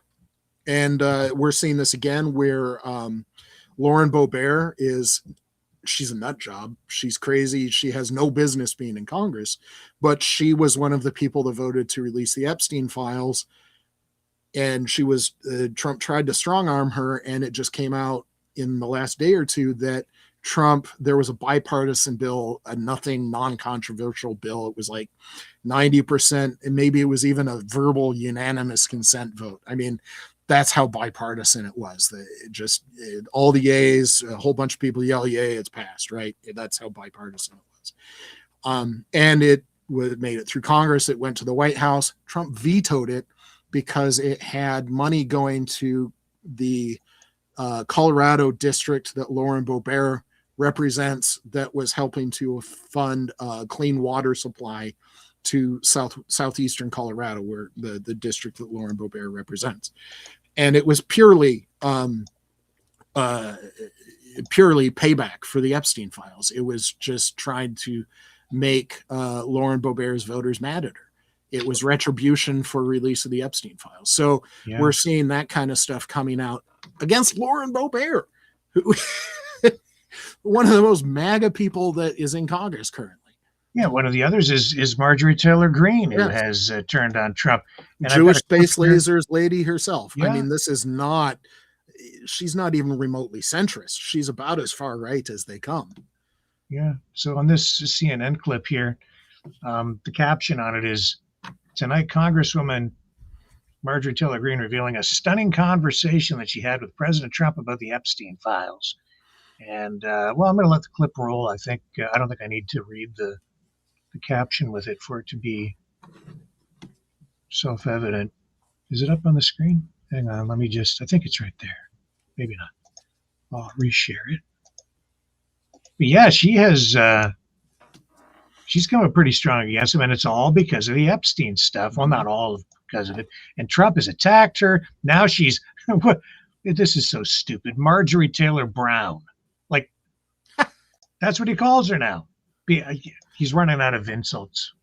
He's got to get more creative than that. Tonight, Congresswoman Marjorie Taylor Greene revealing a stunning conversation that she had with President Trump about the Epstein files. Greene telling the New York Times about a fiery phone call between them in September after Greene, quote, threatened to identify alleged abusers involved with Epstein. The Times writes, quote, Trump called Greene to voice his displeasure. Greene was in her Capitol Hill office, and according to a staff member, everyone in the suite of rooms could hear him yelling at her as she listened to him on speakerphone. Greene says she expressed her perplexity over his intransigence. According to Greene, Trump replied, "My friends will get hurt." A White House spokesperson responded to Greene's wide-ranging interview, which was on a number of topics, including the MAGA coalition, saying, quote, "We don't have time for her petty bitterness." We should note that Trump has not been accused of any wrongdoing in regards to Epstein. Out front now, Democratic Congressman Robert Garcia, who is the ranking member of the House Oversight Committee. What's your reaction to that anecdote there about Marjorie Taylor Greene's conversation? I mean, obviously very concerning. I obviously read that in the article that came out. And again, just another level of concern, new questions every day. What is he hiding? Who is he protecting? It's been pretty clear, I think, from day one that the White House has been actively trying to cover up this Epstein investigation, has been actively trying to stop and slow down the work of the committee, and certainly has done everything that they have possibly been able to do to stop the law that just passed. So I won't roll all of that because I'm more interested in hearing what you have to say about it, Mike. It's the same thing again, where it's obstruction. And they actually did pass a law and Trump signed it, which means that Trump is obligated to execute that law. The executive branch, one of the things they do is they execute the laws that they have the authority to do. It is literally his job under the law, and doing anything else is illegal. It is his job and obligation to duties of his office to release the Epstein files right now. He's been slow pedaling it. He's been going through redactions that should not be redacted, abusing the power of the redaction to redact too much, not releasing some files, releasing a file and then pulling it back has happened more than once. Just all sorts of things. In contrast to how Trump is acting, that first big tranche that dropped, I don't know, a week or two ago, whenever that dropped, was full of Bill Clinton stuff. And there's just no secret there. We knew there's a lot of people that were, because Epstein had a supposed charity foundation. He donated a lot of money to big research facilities like MIT and places like that. MIT's robotics division had Epstein money. There's all sorts of things that Epstein touched that were not necessarily illegal. And so you've got people like Bill Clinton and other people that might be involved with Epstein, but there was nothing illegal about it. So Bill Clinton came out and said, look, I want all of it released. Everything related to me, send it out there. No redactions, just send it out there. So, and we know that Bill Clinton, he liked to wander. He had problems keeping his pants zipped. But Bill Clinton saying, release everything. I want it all out there. So, the Epstein files, I understand there's still a lot of documents that have not yet been released. Mm-hmm. And probably 10 times as much as have been released. This has been an ongoing investigation since at least 2007, 2008. I don't remember when the first prosecution in Florida happened, but it was the 2000s, the aughts. It's been a long time. He got a slap on the wrist back then. The prosecutor that let him out easy and did all sorts of illegal things, because there's certain victims' rights that he completely ignored. They were crimes in and of themselves. I believe he became maybe the transportation secretary in Trump's first White House. I might be wrong on that, but he achieved a post in Trump's first term, the 2017 to 2021 term. This was the guy that let Epstein off easy in the aughts. So this has been going on for a long time. It goes back into the 90s at least. So yeah, there's a lot of documents. There's a lot of history here. So this is definitely going to follow him into 2026. This and a lot of stuff recently came out, and it's one of those things when somebody mispronounces a name or a term or anything like that, and don't make fun of them. It's because they read it somewhere, was their first exposure to the word. I have problems pronouncing Ghislaine Maxwell's name. I think Ghislaine is right, but I'm not positive of that. But she got transferred to basically Club Fed is what they call it. And again, the victims were not informed. When a convicted criminal has transfer of custody, the victims are supposed to be informed. And she was transferred from a relatively normal, and she was not convicted of like violent crimes or terrorism or anything. So it was medium to minor security prison. It was not maximum security or anything like where Robert Hansen or some of the big prisoners are. She was transferred to Club Fed, like a no security prison. She has like books and internet access, and is basically a cushy federal paid for life going on right now. But this was after Trump said sent Todd Blanche to interview her, and Emil Bove, that's another name I'm not sure how to pronounce because I read it first, not heard it. He was now a district federal judge, but he was one of Trump's lawyers in on that whole interview and transfer her to that. All that stuff is starting to come to light, and it looks like conspiracy and fraud and obstruction of justice. Some of the classic favorites of Donald Trump and other people. So yeah, that stuff's not going away because some of that stuff just recently came to light, especially the stuff Todd. Now I'm mixing up the name, Emil Bove, and I'd like to say Todd Blanche, but I might have gotten that name wrong. I'm so Yeah, sorry. that's right. Yeah. Yeah.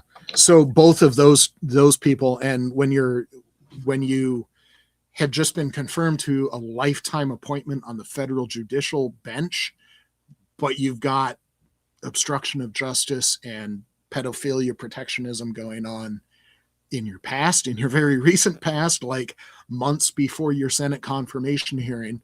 Yeah, this might lead to the impeachment of a federal judge, and Emil Bove might not be a judge anymore. So yeah, this is going to keep going, because if there's one thing that, like the old saying goes, because the Trump people, MAGA people, are like, but Bill Clinton and Bill Gates and all sorts of people are in the Epstein files too. And the supporters, the people that think that Bill Clinton and Bill Gates might actually be decent people, they're like, if they're in there and they're guilty, that's great. They need to go to jail. Let's release them.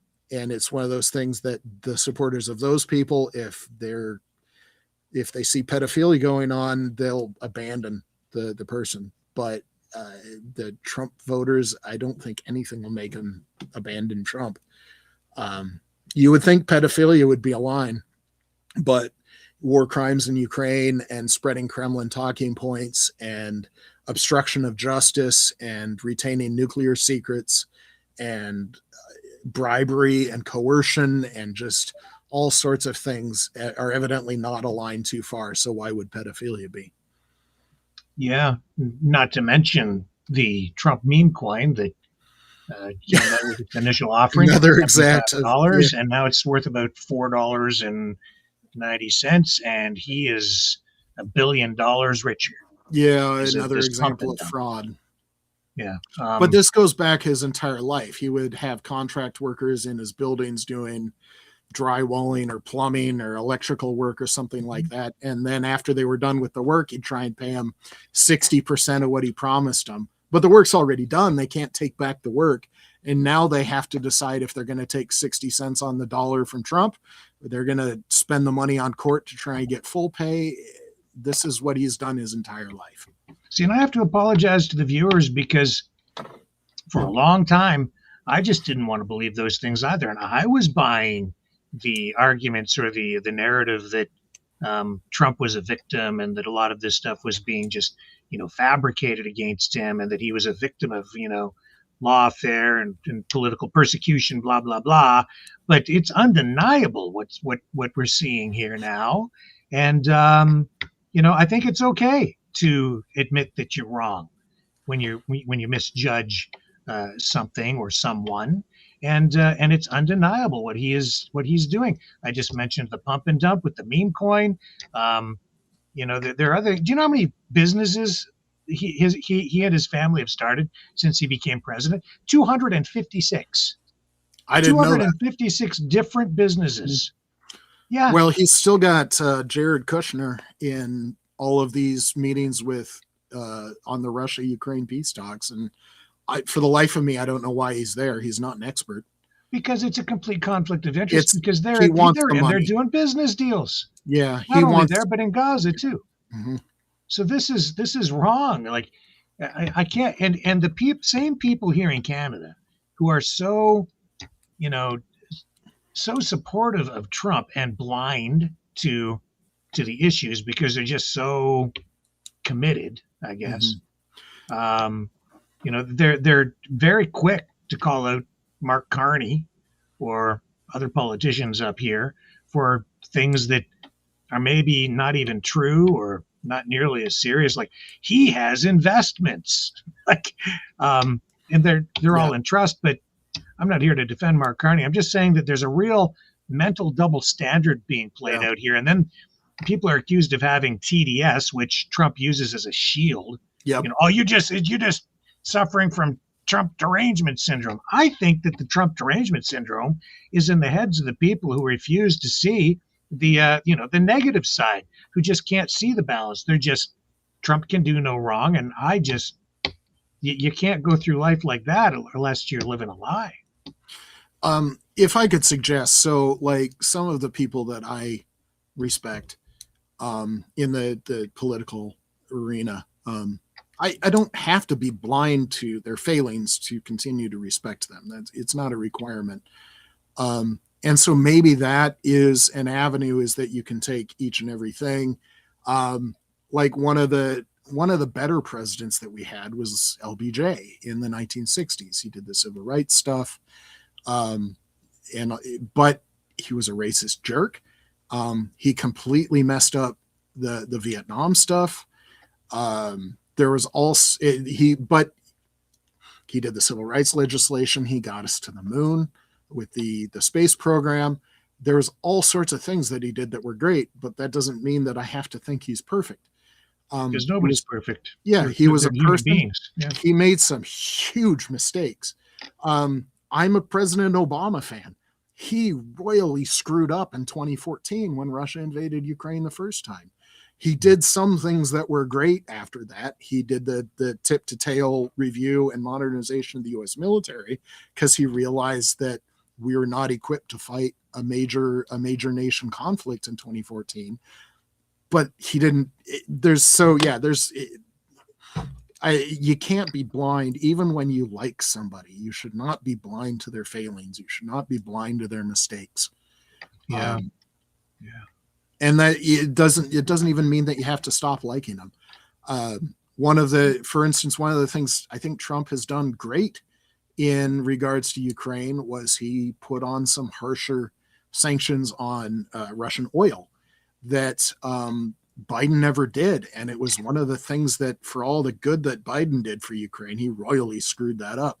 He needed to hit Russian oil hard in 2022. And if not, once it became clear that the wildly successful Ukrainian counteroffensive in 2022 was not going to win the war, and then you started to head into 2023, maybe you should have done it. So you can see that you can't be blind to somebody's mistakes. As much as I'm going to praise Biden for what he did in regards to Ukraine, he screwed a lot of the stuff up too.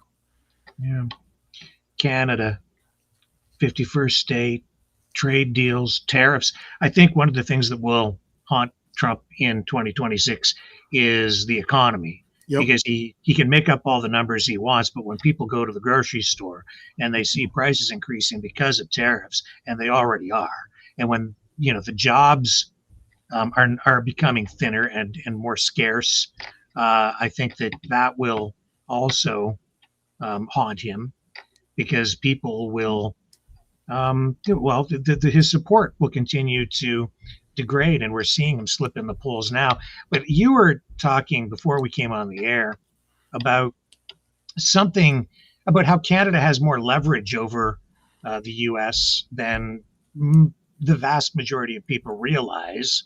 Mm-hmm. And I'll just, maybe you can share that with our viewers, because that is for Canada, the trade negotiations, the North American Free Trade Deal or USMCA or mm-hmm. whatever it's going to be, or whether it even might be canceled. Trump says he might just cancel it, not renew it. This is a huge deal for both Canada mm-hmm. and the US and Mexico. Mm-hmm. But you say Canada has more leverage than we realize. Can you explain? Sure. And honestly, I mean, the 51st state thing, the United States and Canada were so close up to 2024 that in many ways we were halfway merged anyway. Just, you could cross the border, you didn't need to show your passport, the trade was just back and forth, there was no big deal. And when we're like, hey, let's do some aluminum or some oil trade or anything like that, alcohol, Jim Beam, whiskey, things like that, it was just a no-brainer. It's Canada. Let's do the deal. Let's have business, and we'll both be happier at the end of the day, kind of stuff. But now that Trump is, in my opinion, making some huge mistakes, because this was highly beneficial to both the United States and Canada, that there's all sorts of things going wrong in the United States right now. So the one of the first impacts was tourism. And so when you're talking about, and a lot of this is in Republican states, especially places like Florida, you've got Disney World in Orlando, Florida, and you've got Miami, and you've got all sorts of places where Canadians might want to go. All of a sudden, all of that dried up, and you're talking billions of dollars in lost revenue. People, if you're losing billions of dollars in revenue, that means that employers can't employ people, so you've got fewer jobs. It's just the cascade through the Florida economy. In Kentucky, there's Jim Beam whiskey because of Canada's just like, oh, tariffs, we're just going to stop selling American liquor. Jim Beam closed one of their distillery plants.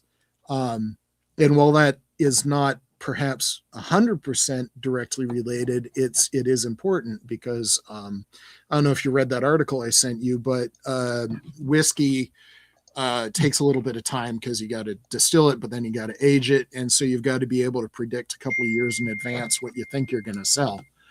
And so because of the tariffs and because they weren't selling anything in Canada anymore, they shut down one of their distilleries because they've got more whiskey than they can sell.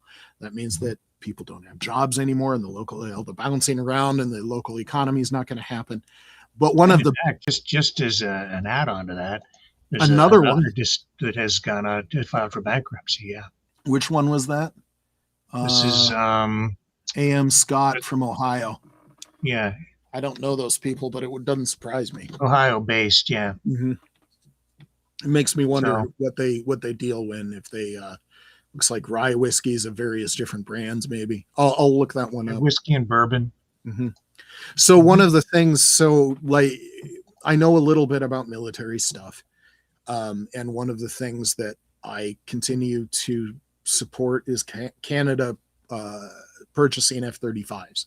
You're already in the process of it. You're already got pilots training it. There's already infrastructure at air bases inside of Canada that is being constructed to support F-35s.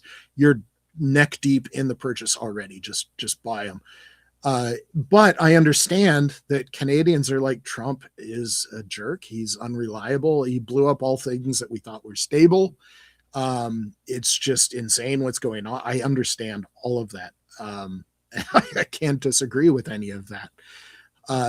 But one of the things that I read today that I didn't know, I knew that Canada produced parts of the F-35, tail assemblies, parts of the jet engines, because jet engine manufacturing inside of Canada is a big deal.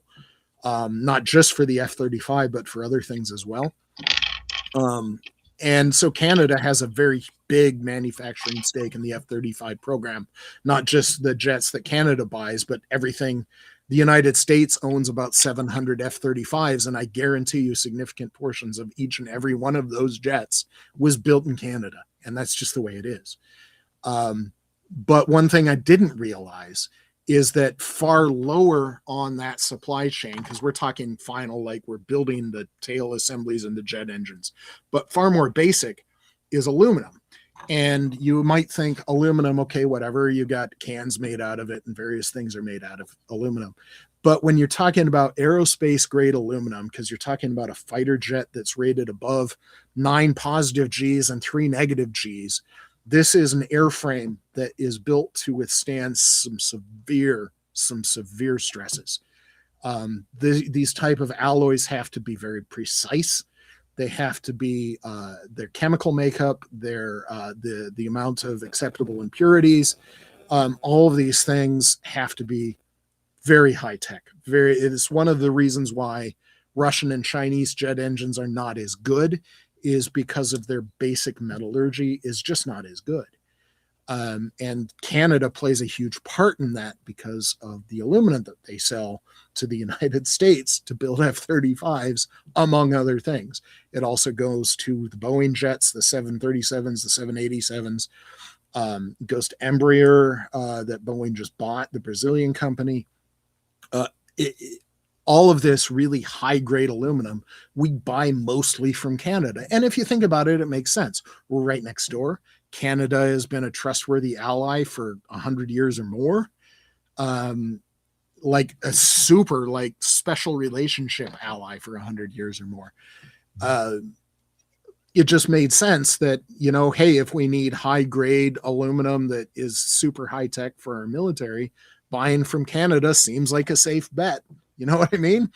Yeah, and I think we have a comparative advantage in that area in aluminum production, largely because we have hydroelectric power, I think, and I don't know enough about it, but I think it's energy related in the way and the modern processes that they're using in those plants that gives Canada a bit of an advantage to U.S. producers. And one of the things that makes this real leverage for Canada is this is not something the United States can replace quickly. Because when you're talking about this high tech, these high tolerances for a super high performance application, you can't replace that, because the alloy, the process that makes it, the building that does it, sometimes the people that do the processes, and then the inspectors that do the testing to make sure that it's up to grade, all of those took years to put into place. So any potential replacement that the United States would have for this is years away. And so that's some huge leverage. We don't have years. We might have 6 to 12 months of supply on hand, and then we're out. And that's not something that the U.S. military can certainly put up with. You know, that sort of basic raw material supply is foundational. Well, in my view, that's not even just so much leverage. It just shows why we need to work together, not fight. And which was what we had been doing up until about a year ago. You know, Canada, the U.S., peas in a pod. You know, that's just what it was. It was like some a fact of conflicts, life. of course, but I mean, but nothing you wouldn't expect is like normal stuff. Yeah. So I don't know when we're going to get back to normal, but we'll cross our fingers for 2026. But it is looking a bit like a nightmare to me. Well, the good side, and maybe the Canadians upset by what Trump is doing should take heart in, is that Trump support is through the floor. The most Trump friendly ones might read him at 44 or 46% support. If you do a polling aggregate of all polls, including the highly favorable to Trump polls, you might get down to a 42% approval, which means there's 58% of people don't approve of Trump. But most of like highly respected polls like AP, the Associated Press, we're not talking about left-wing polls here. Those have Trump down at 36% approval. So this is like, when you're at 36%, that's 64% that disapprove of Trump. These are huge numbers. And this is what Trump is heading into the midterms on. You're never going to convince the diehard MAGA, what you said, the people that actually have Trump derangement syndrome.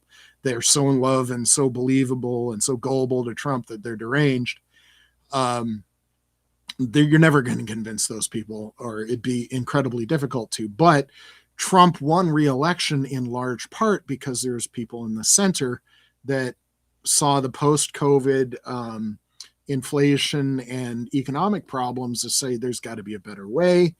One of the reasons I'll criticize Biden on is he did not effectively communicate how well he handled the post-COVID problem, because we expected a recession or even a depression.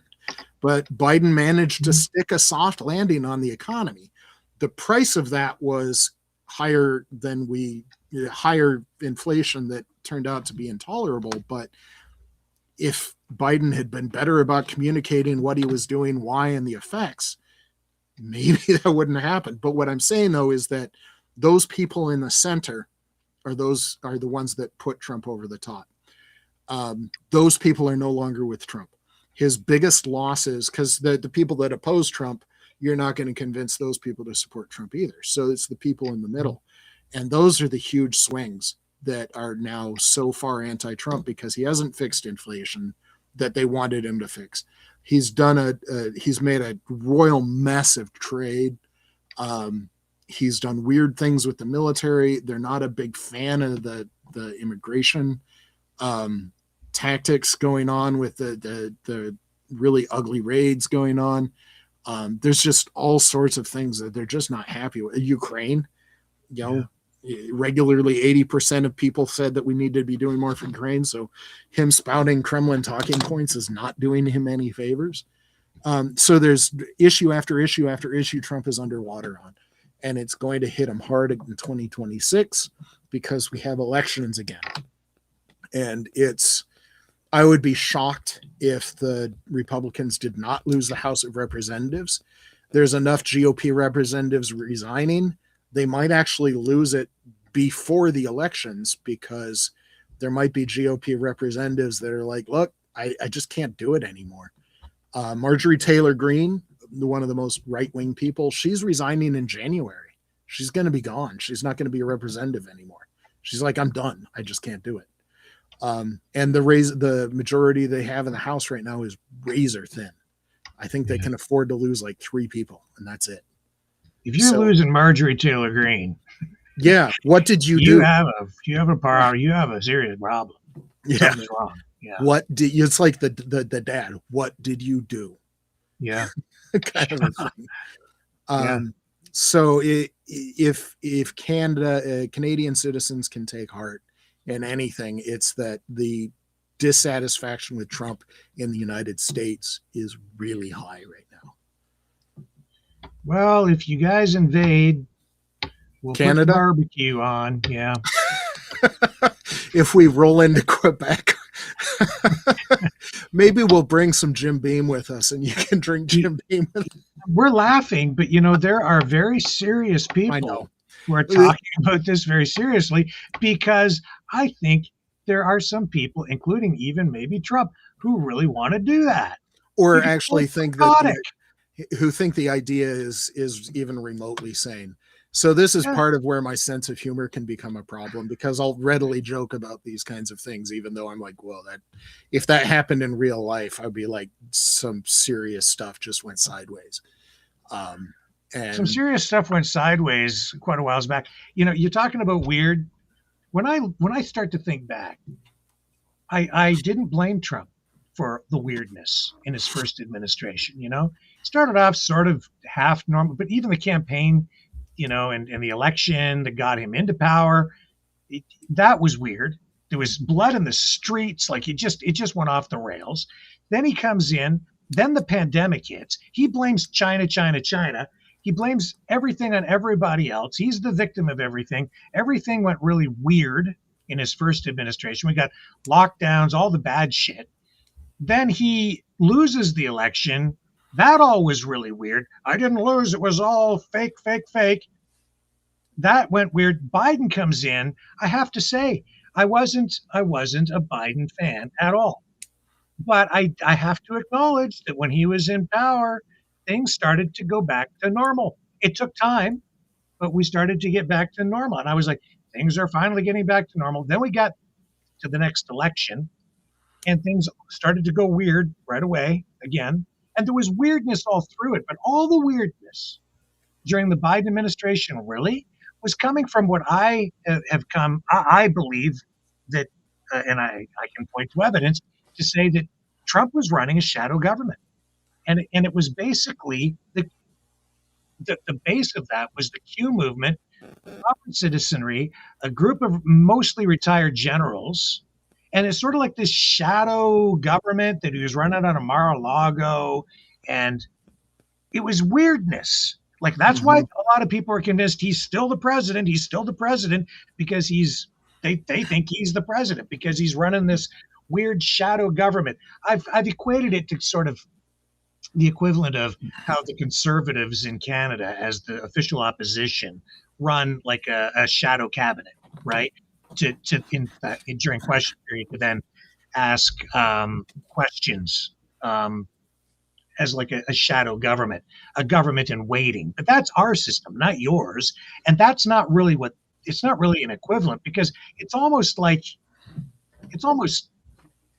treasonous to do that shit, because it wasn't like parliamentary system where you're there just to critique the government as a shadow cabinet. It's not.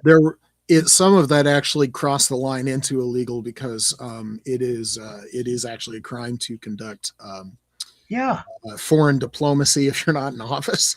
Yes, and you saw, the MAGA, some of the people in the MAGA circle heading over to Russia, a whole bunch of people. Yep. And they're like, Flynn no, we're not under Russian influence. And yet there's General Flynn sitting with Vladimir Putin having dinner. And how much did what did they pay him for his speaking engagement? I can't remember. Rudy Giuliani was part of that. Yeah. Mike Flynn was one of the big ones. There's various other people that were involved. So, sorry, but he can go Russia, hoax all he wants, but there are photographs. And after a while, the evidence just stacks up and it's like, okay, man, it's just too freaking obvious what's going on here. Well, and there's a lot of projection going on too, where if Trump is accused of something, then he'll accuse other people of doing the same thing, right? But here's one of the things that's a wild card for 2026, and we started to see it at the end of 2025, where Trump was big on this, and Biden was getting hammered for it, and certainly the last year, maybe the last 2 years of Biden's presidency, justifiably so. Biden was getting hammered on just being old. He was an old man. He was. Yeah. And as much as you hate to say it, because we all get older, I'm in my very early 50s right now. There are things I can't do like I could do when I was 18. That's just the way it is. And Trump, one thing that people don't realize is that until Trump was elected, when Biden was elected in 2020 and took office in 2021, in January of 2021, Joe Biden was the oldest person to ever take office, to ever assume the office of the president of the United States. Biden was the oldest person in January of 2021. He's been beaten because in January of 2025, Trump became the oldest because Trump is 3 years and 5 months younger than Joe Biden. That means that every point in Trump's current presidency, he is 7 months older than Joe Biden was at the same point in Joe Biden's presidency. And more than that, because Biden, if you remember, he was always fit. He always had a more or less flat stomach. He looked physically fit. He was a regular bike rider. He exercised several times a week, even when he was in his early 80s in the presidency. After leaving office, he's been photographed bicycling. He's an 82, 83-year-old man on a bicycle. He's still a pretty physically fit dude. Trump doesn't exercise. He's fat. I don't know last time people looked at Trump from the side, but he's got a very kind tailor. His suits are fitted to cover his he's obese. His gut is huge. He's a fat dude. He claims to be 240? He's closer to 300, if not 310. He's a fat dude. He doesn't exercise. He has openly disdained exercise for the past 50 years. He eats like trash. He eats fast food, greasy, fatty, low vitamin stuff. He doesn't sleep. He's up at all hours of the night tweeting his brains out. And now you've got the things where he's got the bruised hands that they're trying to pretend are him shaking hands. But there's recently been speculation, for lack of a better word, because Trump went in for that MRI and he has a family history of dementia. His public speaking and the way he's been walking, there's sure signs of dementia. He hasn't been able to speak in coherent sentences, much less paragraphs. One of the treatments for dementia involves a drug that they insert through your hand, a vein in your hand. And once one hand starts wearing out, they have to go in through the other hand. And recently his other hand is starting to show that same sort of bruising. He's got the fat ankles. The MRI, give somebody an MRI and multiple cognitive function tests in the same year unless you suspect there's a problem. So one of the wild cards going into 2026 is will Trump's declining health make him, I think he's already unfit to be president, but that's even outside of the health. I think even as a younger man, he was morally and legally unfit to be president. But now that he's an old man, will he be physically and mentally incapable of performing his duties? And that was a real question for Joe Biden. And Trump is older than Joe Biden in relative terms, 4 years apart. So the wild card in 2026 is how much of this will start to become an acute, you can't ignore it anymore problem. I think it already is, but I think it'll become obvious even to his supporters. He's just not all there anymore. Not like he was 10 years ago, even. So we'll see. Like I said, he eats like crap. He doesn't sleep. He doesn't work out. His history of dementia in his family. He might not make it through 2026 the way things are going. Well, there sits JD Vance waiting in the wings. Yep. And I look at that guy and he can't wait. Yeah. For Trump to kick off. Well, and he's kind of an amoral figure too. He'll just what he likes is power, and he's willing. I don't think he's as popular as people think he is. Not even remotely. No. Yeah, I think there's very few potential Democratic foes in 2028 that JD Vance would beat. And I think there were sparks on the stage when Erica Kirk had JD Vance running his fingers through her hair. We won't necessarily touch on that one. I there's know, a lot of things that I can say about that probably are not fit for. Oh yeah, I know. That one is that one is off limits. You're not allowed to talk about that. Yeah. But I see memes and AI videos all over the place on that one. So there's a firestorm that might not JD Vance in 2026. Just because there's smoke doesn't necessarily mean there's fire. That's right. I really seriously doubt it. Sometimes smoke is just smoke, but but I mean, JD Vance has been riding on the white nationalist bandwagon for a couple of years now, and his wife is not white and she's not Christian. So there's been that really uncomfortable thing a few weeks back where his wife, Usha Vance, and she's kind of a piece of work herself. She was in the wings and he pointed to her and basically said, you need to convert to Christianity. She's, I believe, Hindu. I might be wrong about that, but she's not Christian. Well, that's, this religion, Gaza, Palestine, Israel. That's the issue. Did you watch anything from America Fest? Because it was like, I was trying to avoid it, but yeah. Oh my God. I didn't watch the whole thing, but they're all fighting. Mm-hmm. Like, talk about cracks in the base. You have, because you got Nick Fuentes, you got Ben Shapiro, and oh my God, you got Erica Kirk and JD Vance, and there's all sorts of people that are basically fighting over the scraps like a pack of hyenas. So. Yeah, and they're coming for Ben Shapiro just because he's Jewish. Mm-hmm. And I strongly dislike, to the point of detest, Ben Shapiro, but he's not earning. I mean, the kind of vitriol that they're throwing at him is just way out of bounds. You can disagree with him on the issues, but when you start throwing the anti-Semitism at him, it's just insane. It shows how deep the bigotry goes. It's like they'll eat their own, but just over that issue, and this is self-destructing. I've said from the beginning that this whole thing, MAGA, this Trump administration, dysfunctional, and it's going to self-implode, and it's been happening. It's eroding, and now this is very serious. This is going to rip them apart. Well, and it's interesting, without going into any of the Charlie Kirk things. One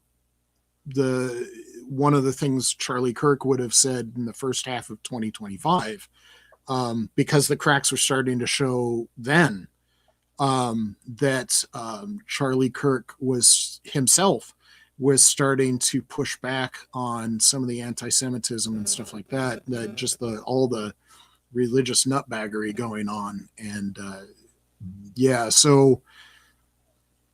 it's been a mess for a while, but it's been accelerating.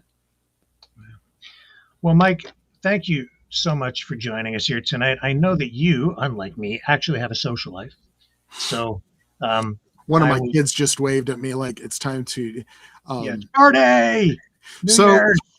We spent almost 6 years living in Germany, and I traveled a lot of places because I worked for European Command as well as Africa Command. So my military service brought me to 36 nations on 4 continents, if that's any measure of how much I traveled. But one of the wonderful things about this part of the season that we enjoyed in Germany is they've got their Christmas markets that are set up in these little hut vendors in the middle of the villages, the town squares. And you can buy Glühwein, or what they call Kinderpunsch, which is the non-alcoholic type of thing. And so I've got a recipe for Kinderpunsch, and I promised my kids I would make it. It's various fruit juices and hibiscus tea and cinnamon sticks and cloves and various, I might have said juices. It's like orange juice and apple juice and cherry juice. And then you heat it up, and it's just wonderful when it's cold outside. So I promised them that I would make some of that tonight. Well, make some memories with your family. That's the perfect way to spend New Year's Eve. So cool. Thank you very much, Mike. And we'll have you back real soon, and Happy New Year. You too. Okay, and folks, I'm going to leave you with, because probably the big thing that's going to haunt Trump in 2026, the Epstein files. So we'll leave you with this Maverick and the News Brothers tune. Oops. See you tomorrow, 7 p.m. Eastern, on the flip side.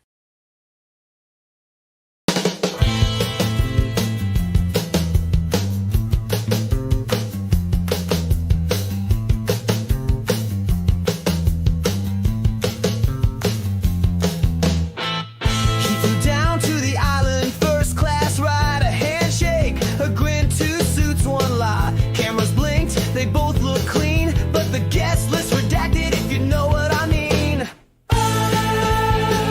No files exist, just a little twist, nothing to see here. Move along, folks, the truth's in the vault with the dirty jokes.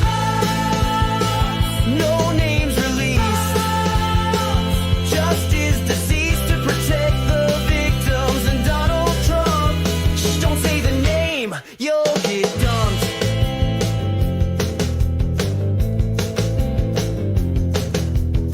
They dance with the girls too young to vote, a private jet and a suicide note. One's in a grave, the other still tweets. The truth took a dive 6,000 feet. The cameras broke, that's not a joke. The guards were napping, the logs were gone, and everyone smiled like nothing's wrong. Nobody talks, just shadow walks. National security took the stage while justice quietly disengaged.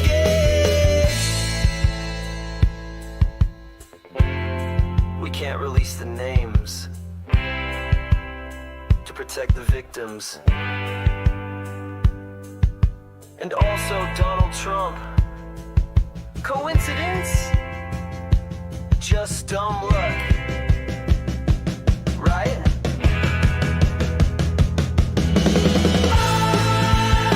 Another sealed file. That crocodile smile. We did our best, says the DOJ, while the truth just fades away. Another news spin. No one will win except the rich guys with gold ID cards and closets full of secrets behind steel bars.